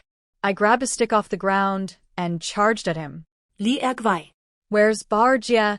He saw me coming and covered his backside first. Then, realizing I was alone, his face turned mean. Why ask me? What did I do to her? He looked me up and down, his eyes crawling over my body. Then he swallowed and adjusted his pants with his hand. The sight of him fantasizing about me made my blood boil. I swung the stick hard. He blocked it with his arm. Barely saved his face, but it hurt. You crazy woman. What did I do? He cursed, then pointed at the cattle shed. Go look for yourself. See if it has anything to do with me. Bar Jia was in the shed? Had Li Erguai already gotten to her? I cursed him, grabbed his collar with strength I didn't know I had, and dragged him toward the shed. Before I even got inside, I heard Bar Jia's voice. Aba, and a man's voice. Don't make noise, someone might come. It wasn't Li Erguai. It was Zhao Ding, the old widower from the village. His wife had died not long ago, his children had gone to Shenzhen last year, and he still had a 25-year-old unmarried son at home. Li Erguai snorted in my grip. He didn't say it outright, but the message was clear. Half the men in this village wanted to get Bar Jia's clothes off. I let go of Li Erguai, gripped my stick, and burst inside. What I saw froze me solid. Their clothes were spread on the ground. Bar Jia was on her hands and knees on top of them. Zhao Ding stood behind her, hands on her waist. I was furious, yes, but I was also only 18. I had never seen anything like this.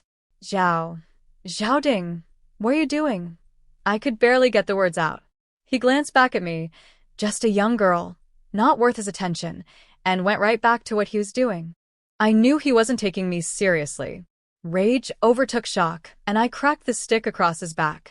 He hissed in pain, spun around, and lunged for my throat. Li Erguai, watching from behind, went weak in the knees. Afraid Zhao Ding might come after him later for being involved, he stammered. She dragged me here. I couldn't fight her off. Zhao Ding didn't even look at him. Li Erguai turned and scrambled away like a rat. Zhao Ding, you're an old man bullying a disabled woman. I'm reporting you to the police. You'll rot in prison. I pointed my stick at him. He saw the weapon and paused, but then sneered. Go ahead and report. I'll burn your house down tonight. Zhang Wahai is trash. Your whole family is trash. That shook me. He really might do it. Seeing me freeze, he calmly picked up his pants and pulled them on. You're an outsider, a girl with a different surname. Mind your own business. Once Zhang Yongfu dies, you'll remarry and leave anyway. Why bother with these useless people? His words hit something inside me. He was right, I was planning to leave after the baby. Why was I tangling myself up in this mess? But then I thought again. If the Zhang family was this weak, this defenseless, and my child was going to be left here. I was still trying to decide whether to swing my stick and at least get some satisfaction, or back off before I got hurt, when a figure flew through the doorway. A long leg shot out and planted a full kick in Zhao Ding's stomach. He flipped backward onto the ground. Before he could react, someone ripped the belt from his pants, twisted both his arms behind his back, and tied him up tight. Shidi, are you okay? Yuning finished tying the knots and immediately turned to check on me. I just stood there, stunned. Ba. Bar Jia mumbled, face red, snatching her clothes off the ground and pulling them on in a jumble. Yuning kept his head turned away from her bare body. Shidi, help you may get dressed first. He was the only person in the whole village who called Bar Jia by her real name. Oh, right. I snapped out of it and went to help her with her clothes. Zhao Ding saw it was Yuning and went soft immediately. Yuning was a soldier, about to take a government job, an official. If he reported this to the police, Zhao Ding could actually go to prison. Yuning, listen, we were both willing. I didn't force her, he pleaded. Shut up. She doesn't understand anything. You forced a disabled person. You're a disgusting old man. Explain it to the police. Yuning wasn't interested in excuses. I already went to their house to propose marriage. Ask your uncle and aunt if you don't believe me. Zhao Ding was desperate to avoid the police. Yuning looked at me. Did he propose? I shook my head. I never heard about it. That's because Fan Jinhua and Zhang Wahai treat you like an outsider and don't tell you things. Go home and ask. You'll see. Yuning thought for a moment, then shoved Zhao Ding forward. Shut your mouth. We're going to the Zhang house to sort this out. Bar Jia finished dressing and her face went right back to normal, like nothing had happened. I knew she didn't understand. She didn't grasp that being caught like this would destroy her reputation. Li Erguai would absolutely spread the story with extra details until the whole village knew. We walked separately. Yuning pushed Zhao Ding ahead, far in front. I held Bar Jia back and waited until they were out of sight before leaving the cattle shed. But Bar Jia shook off my hand, rolled her eyes, and walked home by herself without waiting for me. I kicked a stick on the ground. What was that attitude? She didn't understand what I was doing for her, and she didn't appreciate it one bit. The way she walked, light and quick, not a care in the world, she didn't move like someone who had just been through this for the first time. I sighed and jogged home. When I got back, Zhao Ding was still tied up, kneeling in the main hall. If Yuning hadn't been there, the Zhang family could never have restrained a man like Zhao Ding. They couldn't win a fight with him, and they were too afraid of revenge to call the police. After all, the Zhao family still had a son. Zhang Wahai, tell them yourself, didn't I come to your house to propose? Zhao Ding demanded. You old thing, you're older than me. Zhang Wahai straightened his back a little, drawing courage from Yuning's presence. So I'm a few years older, I know how to treat a woman right. Your Bar Jia has been spoiled her whole life. Would you feel safe marrying her off to another village? And look around this village. Which young man wants to marry someone he'd have to take care of like a child? Even tied up, Zhao Ding was calm now. That he was at the Zhang house. You probably don't even know. Bar Jia hasn't been a virgin for a long time. A flicker of disgust crossed his face. You two are her parents, and you pampered her without watching over her. Other men got to her long ago. I only found out today, but I'm a father of two myself. I don't mind. I was stunned by his shamelessness. That little hesitation in his speech told me he was hiding something. He probably wasn't touching Bar Jia for the first time. Report him to the police. We have to. I burst out. I don't care if Bar Jia is a virgin or not. Every man I catch, I'm turning in. You, Li Erguai, all of you can rot in jail. Li Erguai, Zhang Wahai and Fan Jinhua said the name at the same time, shocked. They stared toward the kitchen where Bar Jia sat eating candy without a care in the world. Yuning was also stunned. In the years he'd been gone, the Zhang family had been pushed around this badly? Think carefully, Zhao Ding warned from the floor. Report me, and we're enemies for life. Besides, once this gets out, where does the Zhang family show its face? You're already the least respected family in the village. Before he could finish, Yuning kicked him in the back. His face slammed into the ground, and he ate a mouthful of dirt. Lu Yuning, I'm your father's generation. You're not the police. Stop hitting me. I'll go to the town office and report you. You won't even get to start your job. Zhao Ding had taken 2 kicks from Yuning today. His whole body felt like it was falling apart. A trained soldier didn't know how to hold back. You think you can threaten me? Yuning raised his foot again, but Lu Dehuai, his father, rushed in and grabbed him. Enough. This is adults' business. You young ones go outside. Lu Dehuai and Wang Xiujiu had heard that their son had tied up Zhao Ding and dragged him to the Zhang house. They hurried over and walked in on Zhao Ding's speech. This kind of scandal, any family would want to bury it. That's not right, Yuning argued. Yu Mei is disabled with low intelligence. This old pervert clearly took advantage of her. Turn him over to the police and he'd get 10 years at least. What do you know? Lu Dehuai snapped. He gave Wang Xiujiu a look. She immediately pulled Yuning toward the door. This is for the adults to discuss. Young people don't understand these things. She nudged me too, signaling me to leave. So Yuning and I were shoved outside, and the door was shut behind us. Do you think they're going to make Bar Jia marry Zhao Ding? I pressed my ear against the door, trying to hear. That's unacceptable. That's bullying. Yuning clearly opposed the idea. But if we report to the police, will Bar Jia ever be able to marry anyone? I was thinking about her future. She was already disabled and simple-minded, and who knew how many men had already taken advantage of her. What man would want a wife like that? Marry her off to a far village? What if the in-laws mistreated her? She couldn't even speak. She'd have no way to cry for help. Keep her at home? Nobody had the energy to watch her every minute. One moment of carelessness, and some man would lure her into the bushes with candy. Actually marry Zhao Ding? Would he take proper care of her? And he was already 50. Yuning shook his head. He was torn too. If this got out, the Zhang family would never hold their heads up in the village again. As someone with principles who had seen the world, he believed in sending criminals to prison. But as Zhang Yongfu's close friend, he didn't want this blown wide open. Soon the door opened. Wang Xiuju came out pulling Lu Dehuai by the arm. Yuning rushed over. Dad, Mom, what did they decide? Lu Dehuai sighed. Wang Xiuju rolled her eyes toward the house. That's enough. You've already meddled too much today. Let's go home. How is this meddling? If I hadn't followed Shidi and stepped in, today would have been much worse. Go home. Their family's problems aren't ours to solve. They've got it all figured out. Lu Dehuai's voice was bitter and sarcastic. You're not the police. Stop being a dog catching mice that aren't yours to catch.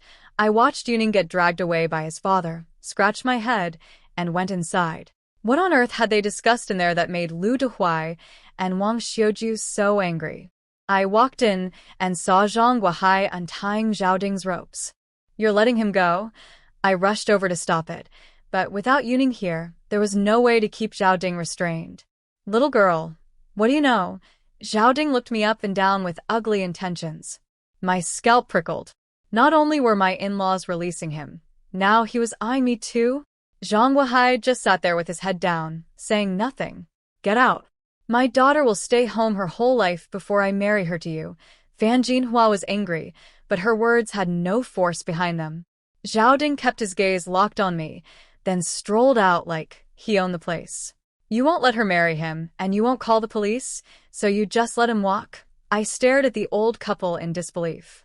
What good does calling the police do us? Zhang Guohai spoke to me for the first time in 4 days, his voice bitter.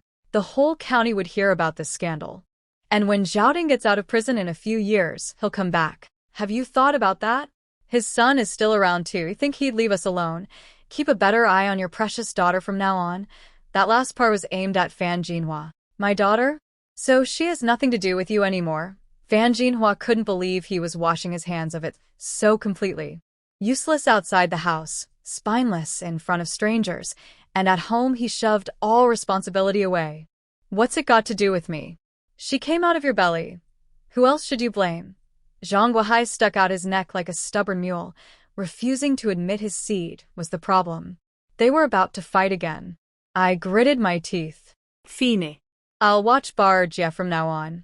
If they fought again and Fan Jinhua stormed off with Bar Jia, leaving this whole family on my shoulders, my life would be over. Both of them looked at me and said in perfect unison, from now on, Bar Jia is your responsibility. Great. I had just volunteered for the most thankless job in the house. Before I could change my mind, Fan Jinhua went off to cook pig slop and Zhang Guohai ducked into Zhang Yongfu's room. After being yelled at by his father, Yongfu had finally stopped soiling his pants on purpose. Zhang Guohai peeked in, came right back out, and wandered to the backyard pretending to be busy. I went into the kitchen and found Bar Jia cradling the entire basket of sticky rice and rice cakes in her arms. She was eating with one hand and toasting a white rice cake by the fire with the other, watching it puff up with heat. My mouth twitched. Did she even realize that she had plenty of treats at home? She didn't need to follow Zhao Ding for a piece of candy. But Bar Jia had no awareness of any of that. She turned and gave me a warning look, like she thought I was going to steal her half-toasted rice cake. Grateful or not, I kept my eyes on her all afternoon. After dinner, I tried to bring her into my room to sleep. Fan Jinhua stopped me again. She can't sleep with you yet. Wait a couple more days. How many more days? I couldn't help asking. If she wouldn't let us share a room, it meant the foolish uncle was still coming at night. But how many more nights? Surely they weren't going to keep this up until I was confirmed pregnant? That would be exhausting. I lay alone in the dark, oil lamp blown out, eyes open, waiting. I waited so long I almost fell asleep. Then the door creaked softly. That tall shadow came to the bed, undressed, and climbed in like always. He pulled me over like a little chick and rearranged me this way and that until he found a comfortable way to hold me. He took my hand and started the exploring game we had discovered the night before. At first my face burned, but before long I was using both hands freely. No wonder the foolish uncle ate so much. A whole wash basin of rice, and it had all turned into iron-hard muscle. I had to admit it felt amazing to squeeze. Old people always said a ticklish man treats his wife well. On impulse, I reached for the soft spot on his waist and pinched. He flinched so hard his whole body twisted away. He almost laughed out loud but caught himself just in time. Instead, he grabbed both my wrists in one hand and with the other went searching for my ticklish spots. I couldn't hold it. I burst out laughing. He'd found a new game and went at it mercilessly. Ah, I yelped, then slapped my mouth shut. My in-laws were right on the other side of the thin wooden wall. In daylight, you could practically see through the cracks. But he didn't care. His time with me was running out, and he wanted to play, to have fun, to make memories for both of us. Stop, it tickles. I was losing my mind. In the middle of wrestling and squirming, I swung my legs over and climbed on top of him. Before I even settled, he pushed me backward with both hands. I froze. This was possible? Not just possible. His strong hands gripped my waist and started rocking me gently back and forth. My face was on fire in the dark. This foolish uncle really knew how to torment me. Every night something new, leaving me helpless, overwhelmed. It didn't take long before my strength gave out. 1 bowl of rice against 5 bowls. The difference was massive. My hands braced against his solid chest, but within minutes, I had nothing left. So he sat up halfway to take over. On the other side of the wall, Fan Jinhua was straining her ears, her imagination painting vivid pictures. She thought that if she were the one in that bed, she would die without a single regret. Then she glanced over and saw Zhang Yongfu with his eye pressed against a crack in the wall, trying to see through. The moon was bright tonight. Maybe something was visible. She couldn't resist. She found her own crack and peeked. Through the gap and the dim moonlight, she could just make out a shape sitting on the bed. Moving. She couldn't tell who it was. After a while, one shape became 2. Zhang Yongfu swallowed hard. Fan Jinhua let out a cold snort in the darkness. Useless man. All he could do was drool at someone else's life. Nothing. Absolutely nothing. But Fan Jinhua was confused too. They were both sitting? How did that work? The bed was definitely swaying, so something was happening. She even sat up herself, crossed her legs, and tried to figure out the mechanics with hand gestures. She scratched her head. She couldn't work it out. This went on deep into the night. Finally, after one last muffled groan, both shadows collapsed back onto the bed. Fan Jinhua pulled up her covers, still wanting more, and drifted into wild, tangled dreams. I forced myself out of bed early. I had to keep an eye on Jia. Fan Jinhua looked surprised to see me up. The past few days she had thought I was lazy, sleeping until noon, when I wasn't even the one doing the hard work at night. But after peeking through the wall crack last night, she now knew I wasn't just lying there. I had no idea what was running through her head. I found Jia stumbling out of her room, rubbing her eyes. We went to the backyard to wash up. I squeezed toothpaste onto my brush and watched Jia scoop water with a gourd, swish it in her mouth once, dab water on her eyes with her fingers, and toss the gourd aside. That was her idea of washing up. I had barely started brushing when Yuning appeared at the fork in the road, walking toward our house. "Shidi, up early today?" I grunted through a mouthful of foam and kept scrubbing. Late or early, he always seemed to catch me. He just laughed and went in through the front gate. When I came inside, Fan Jinhua was wiping down a carrying basket. Yuning stood beside her. "Yuning, borrowing a basket?" I asked. He smiled. "I'm not working today. I'm taking Yongfu to see a doctor in town." A doctor? Was Yongfu sick? I had only been away from him for a few days. Had Zhang Yongfu really carved that wooden plug he threatened? "He doesn't look well. It's market day, so I'll take him to get checked. Yuning tried the basket on his back. A little tight, but it works. He went into Yongfu's room and came back out with him sitting in the basket on his back. Bar Jia heard the commotion, came out of the kitchen holding a piece of firewood, saw Yuning carrying her brother, and immediately understood. They were going to town. She dropped the wood and started following. But Yuning was already carrying someone. He couldn't manage Bar Jia alone in a crowded market. She might wander off. He looked at me. Shidi, it's market day. Want to come to town? I was about to say no when Zhang Yongfu cut in. Don't let her come. I don't want that worthless woman at the market. I stared. Fan Jinhua stared. Yuning stared. The awkward silence was broken by Lu Yi walking through the door, carrying a broken hoe. Sister-in-law, where's your busted pickaxe? It's market day. I'll take it to get repaired. He had his own chip tool in hand, too. Fan Jinhua had barely pulled the pickaxe from behind the door when Zhang Yongfu started screaming again. Don't let him fix it. Brother, we'll get it fixed ourselves. We don't need him. Lu Yi walked over and flicked Yongfu on the forehead. Watch your mouth, you little brat. You old pervert. Get out of my house. Yongfu clutched his head and cursed. Lu Yi raised his hand. Say that again, and I'll slap your filthy mouth. Yuning quickly carried Yongfu out the door. Brother Yi, I'm taking him to the town clinic. I'll go ahead. I hadn't expected the foolish uncle to show up now. Thinking about how he had kept me up half the night with his bull's strength, my face went hot. I wanted to duck back into my room to hide, but Bar Jia had already darted outside after Yuning. I had no choice. I chased after her. Fan Jinhua frowned with worry. Auntie, don't worry. I'll watch them, Lu Yi said, glancing toward the door with his two broken tools on his shoulder. Let me get you some money. Bar Jia will definitely want rice noodles in town, and neither of them has eaten breakfast. Fan Jinhua turned to go find cash. No need, I have money. Lu Yi waved her off and pulled a small roll of bills from his pocket. Where did you get money? Fan Jinhua eyed the roll. Maybe 10-something yuan. It was genuinely surprising to see cash on this man. Yuning gave it to me. It's enough. I'm off. He stuffed it back in his pocket and hurried out. Beeier je was vast. She caught up to Yuning in no time. Zhang Yongfu looked back from the basket and saw me jogging after them, with Lu Yi closing the gap behind me in a few long strides. Once he caught up, we slowed down and walked together, talking and laughing. Yongfu tapped Yuning's shoulder. Brother, slow down. Wait for them. I want to see what those two have to talk about. They never stop. That old pervert.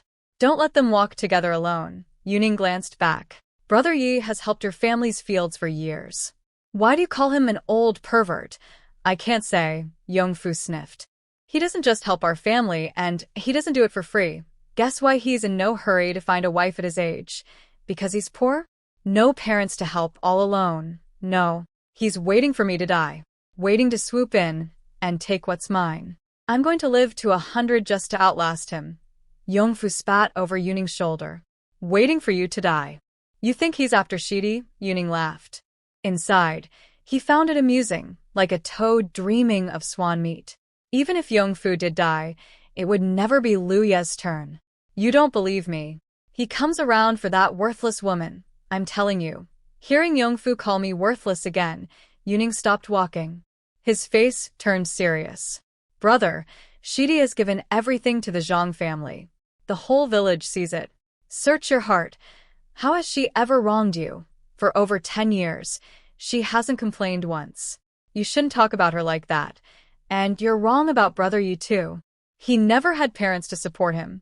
Now I've made something of myself, and I'm going to help him. I've already told him to find a matchmaker. Whatever the bride price is, I'm paying. He'll have his own wife soon, and when he does, he'll have his own family to worry about. Then who's going to do the heavy work on your family's land? Think about that. You're paying his bride price? Why would you do that? Yongfu nearly jumped out of the basket, latching onto the one thing that bothered him most. Because his name is Lu, same as mine. Because he's helped your family for years. Because he played with us when we were kids. Yuning sighed. Fine. But still don't let those two walk together alone, Yongfu muttered. Yuning waited for Lu Yi and me to catch up, and the 5 of us headed to town, each lost in our own thoughts. Market day was lively. By the time we arrived, The streets were already packed with farmers selling their goods. Barjia spotted the first noodle stall and planted herself on a stool, refusing to move. "Brother, let's eat before we look around," Zhang Yongfu said, tapping Yuning's shoulder. None of us had eaten breakfast, and it was nearly noon, so we all sat down. "Granny, 10 bowls of rice noodles with some lean pork," Yuning called out, lifting Yongfu from the basket onto a small stool. He pulled 5 yuan from his pocket. 10 bowls. The old woman thought she had heard wrong. 4 or 10? 10. She counted heads. 5 people. 2 bowls each? No, the 2 women could manage 1 each at most. The skinny one in the basket, also 1. That left the 2 big men. She sized them up and made her own decision. 4 bowls for Lu Yi. 3 for Yuning. 10 bowls crammed onto our little table. People walking by couldn't help staring. Then Yuning pushed his extra 2 bowls over to Lu Yi. Liu Ye grinned. "Thanks." The old woman's eyes went round. This man was going to eat 6 bowls by himself? He didn't disappoint. He picked up the first bowl, twirled the noodles with his chopsticks, opened his mouth impossibly wide, and inhaled everything in 1 bite. Second bite, the soup was gone. Same thing with the second bowl. Then the third. After years of watching him eat like a tornado, none of us batted an eye anymore. I was pushed to the far end by the 3 men between us. I ate quietly with my head down, sneaking glances at the foolish uncle. 6 bowls of noodles. I wondered how many bowls worth of energy he spent on me each night. And that giant mouth of his. It hadn't spared any part of me. I stopped myself from thinking further. The midday sun was scorching. I'd barely sipped the broth, and I was already dripping with sweat. I wanted to finish fast and stand up for some air, but the old woman's portions were enormous. I managed most of it and gave up. The moment I stood, Lu Ye's eyes locked onto my bowl from across 3 people. "Shidi, full already?" "Yeah, that's still a lot left. Don't waste food. Give it to Uncle." He stretched his arm out but couldn't reach past the 3 people between us. He nudged Yuning's elbow. Yuning blinked. "Brother, want me to order another bowl?" "No, I'm full. I just can't stand wasting food." Zhang Yongfu's face went dark. He had been about to finish his soup, but now he slammed his chopsticks down in anger. The whole table went awkward. I didn't dare make a sound and backed away several steps, fanning my hot face with my hand. Yuning thought for half a second, then reached over and pulled my leftover bowl to himself. "I'm still a little hungry. 2 bowls is too much, but this is just right." He ate the rest himself. Zhang Yongfu finally relaxed, then shot Lu Yi a dirty look over his shoulder. Lu Yi frowned, but said nothing. This was a public street. He wasn't going to argue with the kid here. He stood up, rubbed his belly contentedly. "I'm going to get the tools repaired. Let's split up and meet at the crossroads at the edge of town when the market ends." He took the broken hose and walked off. Zhang Yongfu glared at his retreating back and almost called him a pervert, but Yuning shut him down with a look. After eating, Yuning strapped Yongfu onto his back again. Bar Jia was like a wild child. Everything amazed her, and she ran toward every crowd she saw. I chased her through the streets, sweat pouring down my back. Yuning was worried about 2 young women getting targeted in a busy market, so he jogged after us with Yongfu bouncing on his back. Nobody mentioned the hospital. Not once. Instead, we ended up buying all kinds of street snacks, rice cakes, candy, twisted dough. Bar Jia's arms were full of treasures by the end. But Zhang Yongfu had wanted a little turtle from a stall, and we ran right past it chasing Bar Jia. He never got it. I never should have brought them. We spent the whole time running after them. He sat in the basket cursing. They did it on purpose to keep me from buying anything. Yuning felt guilty. He had suggested this trip to cheer Yongfu up, and instead made him more miserable. I never want to go to market with them again. All we did was run. I'll be starting work in a couple of days. I'll have someone bring you a turtle. I promise. You promise? Yongfu's pout softened slightly. I promise. Then let's go home. We don't need to wait for that. For Lu Yi, Yuning scolded him gently. We wait. Not just to walk together. We make sure everyone gets home safe. Brothers from the same village go out together and come back together. Every single one. If we left without him, he'd think something happened to us. He'd panic. Good. Let him panic. Let that big idiot run around looking for us. Yuning shook his head. He couldn't understand what grudge ran so deep. And if he reports us missing to the police? You want officers showing up at your door the minute you get home. If we can't find him, we'd have to go searching too. Whatever problems you two have, once you're outside the village, you put personal feelings aside. We're family out here. Yongfu sank his neck into his shoulders and went quiet.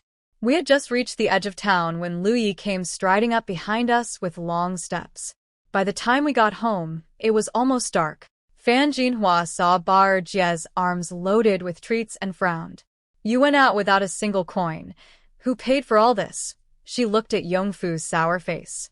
Yuning, you've gone to so much trouble today, carrying him around and spending your money. She walked Yuning politely to the door. He smiled, waved it off, and left. That night, I once again learned what 6 bowls of noodles could do. He didn't rush into things when he came. First, he rubbed my calves. We didn't exchange a single word, but our bodies had learned each other's rhythm by now. He worked his way from my calves to my thighs, then pressed along my entire spine. It felt incredible, like my hunched posture had been straightened out for the first time. I wanted to ask where a big rough man like him had learned massage. But I knew the foolish uncle would never answer a word in the dark. So I just lay there and let him work on my bones and muscles. On the other side of the wall, Zhang Yongfu was peeking through the crack, confused. The bed was moving differently tonight. The position looked wrong. Was it just a massage? After 5 straight nights, had the big man finally run out of steam? So even a bull gets tired. One day at the market and he was spent. Zhang Yongfu felt a little better about himself. Fan Jinhua was worried too. The fortune teller had said 7 consecutive nights, money back if it didn't work. If he only went 5 or 6 nights and it failed because of 1 or 2 missing days, what then? She couldn't say anything. She could only press her face to the wall and fret. And me? I was anxious too.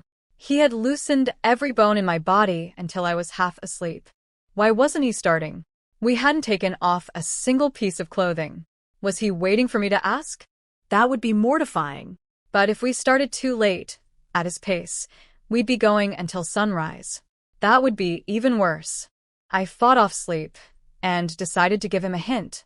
I reached my right hand behind me and touched him. He sucked in a sharp breath. He had planned to let me rest tonight. I had been running around the market all day. He figured I was exhausted. He had spent nearly an hour loosening my body, thinking I had fallen asleep. But I was still waiting? How could he refuse that? I never managed to flip over. I just lay there soft and limp, face down. Knock, knock, knock, like heavy fists on a door. Zhang Yongfu perked up immediately and pressed his eye back to the crack, but he couldn't see the same moving shadows as last night. Fan Jinhua relaxed. After tonight, 1 more night to go, and then they'd just wait for good news. But lying in the dark, listening to the knocking, even she couldn't settle down. Maybe it was her time of the month just ending, stirring up old feelings. I buried my face in the pillow, bit down, and tried to hold it in. I lasted a while, but eventually couldn't stop the muffled sounds from leaking out. So this was possible too. I hummed into the pillow deep into the night. By the end, every drop of strength had left my body. We collapsed and lay still for a long time before we could finally peel apart. I was so exhausted I fell asleep instantly. In my dream, I was lying in bed with a huge belly, pushing with everything I had. After a brutal labor, the baby finally came out screaming. A boy. Then, with his eyes still shut, he latched on and drained 3 full servings of milk without stopping. Dear God, I had given birth to a rice bucket. I jolted awake in terror. It was already daylight. Getting up wasn't as hard as the previous mornings. My body actually felt light and loose, probably from the massage last night. First thing, find Bar Jie. She was already sitting in the hall, munching on snacks from yesterday's market trip. With that childlike nature, the idea of marrying her off seemed impossible. After breakfast, I gathered the whole family's dirty clothes and got ready to go to the creek with Bar Jie. Ma, do you have anything from your room that needs washing? Everything's already out. Fan Jinhua said without looking up from the pig slop. Then Zhang Guohai ducked into his room and came back with a bedsheet. Wash this too. He stuffed it into the bucket. 2 full buckets, a whole carrying pole's worth.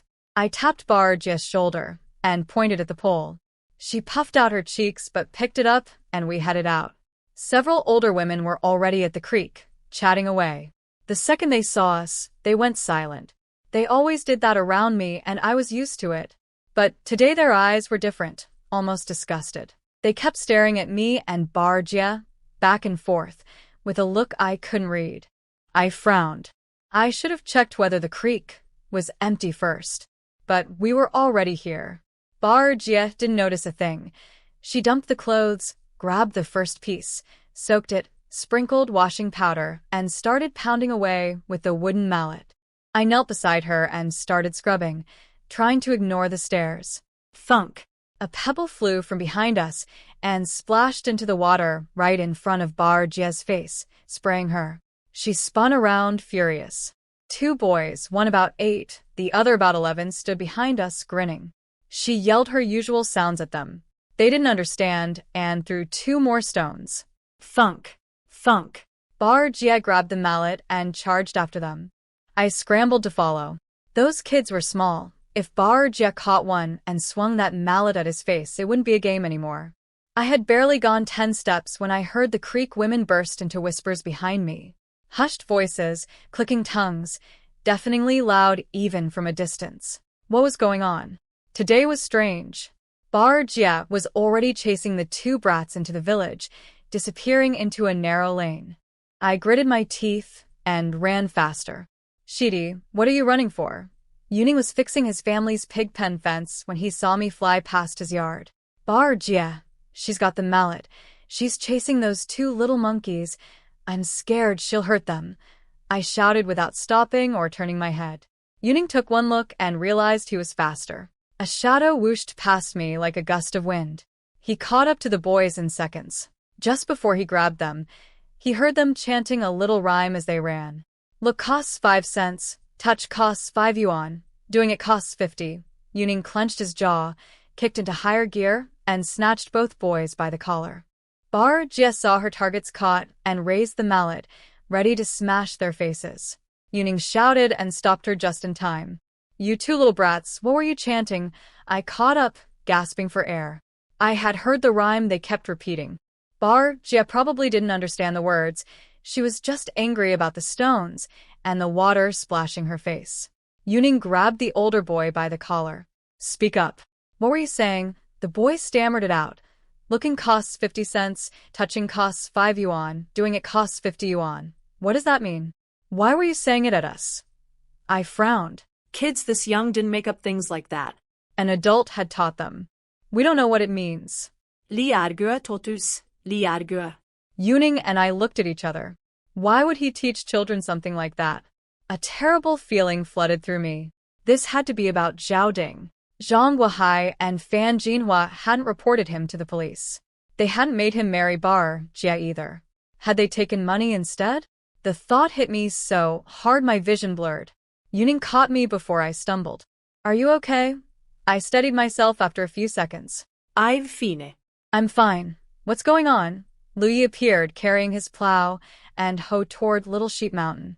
He saw Yuning holding me up and rushed over, worried. The 2 boys spotted Lu Yi and went pale. Their parents had warned them. This man could kill a cow with 1 punch. Mess with him, and nobody would mourn you. The bigger boy blurted out that his mother was calling him home for lunch. Yuning threatened them both. If he heard that chant again, he'd drag them to the police station in town. He let go, and they vanished instantly. Uncle, heading to Little Sheep Mountain again. I tried to act normal around Lu Yi, but my face was burning. I couldn't let it show in front of Yuning, so I forced a greeting and dragged Bar Jia back toward the creek. Behind me, Yuning asked Lu Yi what he was doing at Little Sheep Mountain. Lu Yi explained he was clearing wasteland for the Zhang family, my idea. He said I had chosen that spot because it was better to have one big piece of farmland than scattered little patches. He tried turning some soil, and it was rocky and poor, but since I wanted it, he'd do the work and let the soil improve over time before handing it to me. Yuning nodded. He had always studied and never worked the fields, so he didn't fully understand the farming logic. They said goodbye and went their separate ways. By the time Jia and I got back to the creek, the gossiping women had packed up and left. Good. I didn't need their faces today. Village laundry wasn't complicated. Scrub the cuffs, scrub the collar, beat the rest with the mallet. Brush the mud off the pants' legs and knees, then pound away. Jia was lazy about most things, but when she actually worked, she was fast and capable. She finished her bucket in no time. She glanced over at my half-finished pile, rolled her eyes, and grabbed a piece. She shook it out. It was the bedsheet. She spread it over the water, then stopped. There were a few blotchy stains on it, like a map. She leaned in, sniffed, made a retching noise, and flung the whole sheet into the creek. I lunged with my mallet to fish it back before the current carried it away. If that sheet floats downstream and disappears, you're the one getting beaten at home. Jia pointed at the sheet in the water, shrieking her sounds. She was disgusted. The two old people had wet the bed. At their age. I had noticed the stains too. She refused to touch it, so I swapped. She took my remaining clothes, I took the sheet. I soaked it, sprinkled washing powder, pounded it, soaked it again. 3 rounds of that. Then we each grabbed an end and wrung it out. Back at home, I sent Jia to hang everything in the yard and went to the kitchen. Zhang Yongfu was out somewhere. Fan Jinhua was cooking lunch. Ma. The village kids made up a chant. They were saying it right at me and Jia. Listen to this. What chant? She didn't look up. I repeated the rhyme. Looking costs 50 cents, touching costs 5 yuan, doing it costs 50. Fan Jinhua froze. They said that. Who taught them? Zhaoding? I didn't need to ask anything more. I already knew. You took money from Zhaoding? 50 yuan? Fan Jinhua glanced at me, then went back to feeding wood into the fire. How could you settle Zhaoding's mess with money? I was shaking with anger. Look what people are saying about our family now. What can 50 yuan even buy? After taking that money, can the Zhang family ever hold its head up in this village again? She was clearly ashamed, but tried to deflect.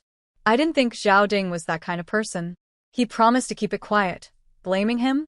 Now? I ground my teeth. Where's the money? Give it to me. I held out my hand. This family may be poor. We may not eat enough. But we haven't sunk to selling flesh. What? What are you going to do with it? Fan Jinhua finally looked up, suspicious. They didn't dare let me hold any money. 50 yuan was a fortune. What if I just ran away with it? What am I going to do? I'm going to throw it in Zhaoding's face. And that Lierguai. Today I'm tying them both up and dragging them to the police. No more excuses. My hands were trembling. There was no way I could swallow this. The money's not here. Your father took it out yesterday, Fan Jinhua said, giving in to my fury. Where is he? I searched the whole house. No sign of him. When I got near Zhang Yongfu's room, the smell drove me back before I could step inside. Where did he go? How would I know?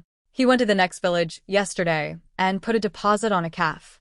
Next month we'll have a baby cow. I pressed my hand to my forehead. He spent the money on a calf?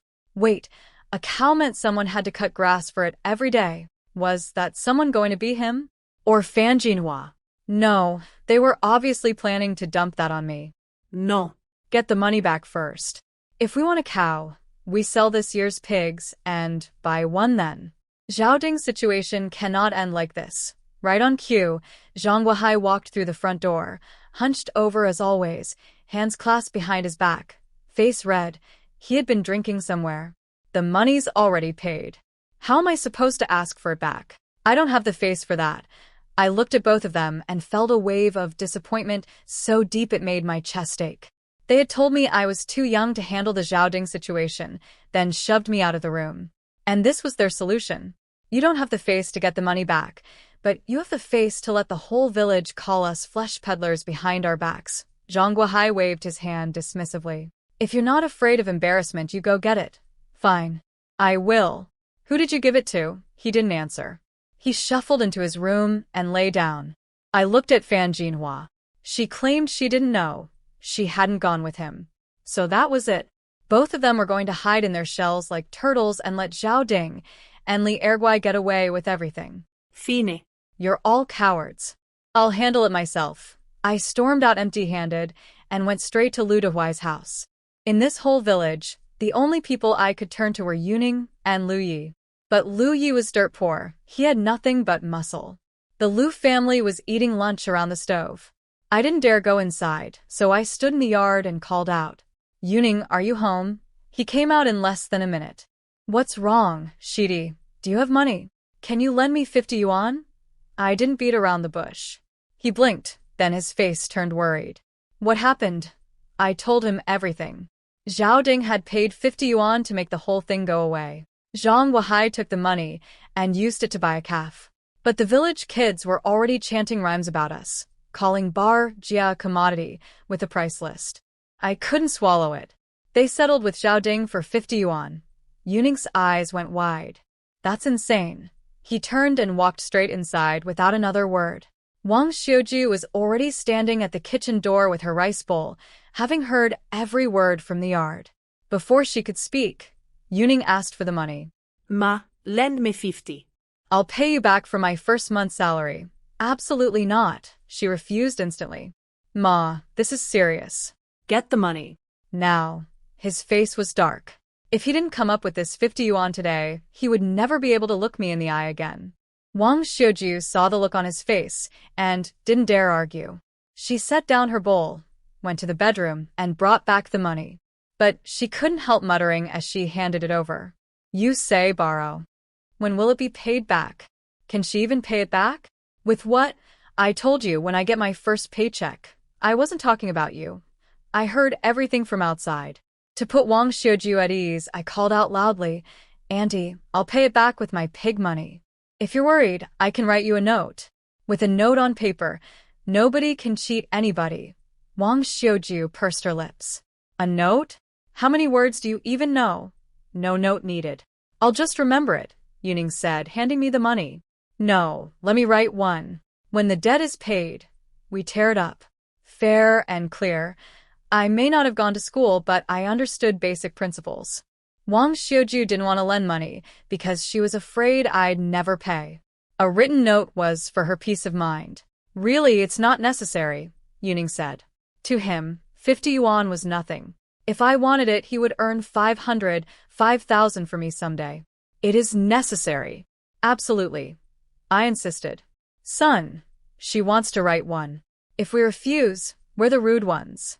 Let her write it." Wang Xiuju didn't hesitate. She went to Yuning's room, dug out paper and a pen, and shoved them into my hands. Yuning stared at his mother, exasperated. She pretended not to notice. I clicked the pen, squatted down, spread the notebook open on my knee, and got ready to write. Then I sat there for a long time without putting pen to paper. Finally, I looked up, embarrassed. "Yuning, how do you write a promissory note?" "Can't read, but wants to play the educated type," Wang Xiuju snorted, arms crossed, enjoying the show. Yuning helped me stand up and took the pen and paper. "I'll write it. You just sign at the bottom. Can you write your name? If not, just draw a check mark." "A check mark works." My eyes went wide. I had never heard of such a thing. "That's what people do when they can't write." He scribbled a line of characters quickly. "Here, put a check mark right below this." I took the pen, carefully and solemnly drew a check mark where he pointed. But after I finished, I studied the writing over and over. Something nagged at me. Which character is 5? And which one is 10? I may not know many words, but I can recognize 5 and 10. Yuning's ears turned red. He quickly pointed at 2 characters with a straight face. "These 2. That's how you write 50 on a formal document." I relaxed. So that's how 50 looks on a real note. I stared at it and memorized the shapes in my head. After I left with the money, Yuning quickly tore out the page. What he had actually written was, "Lu Yuning likes sushi. Please approve." Below, it was my check mark.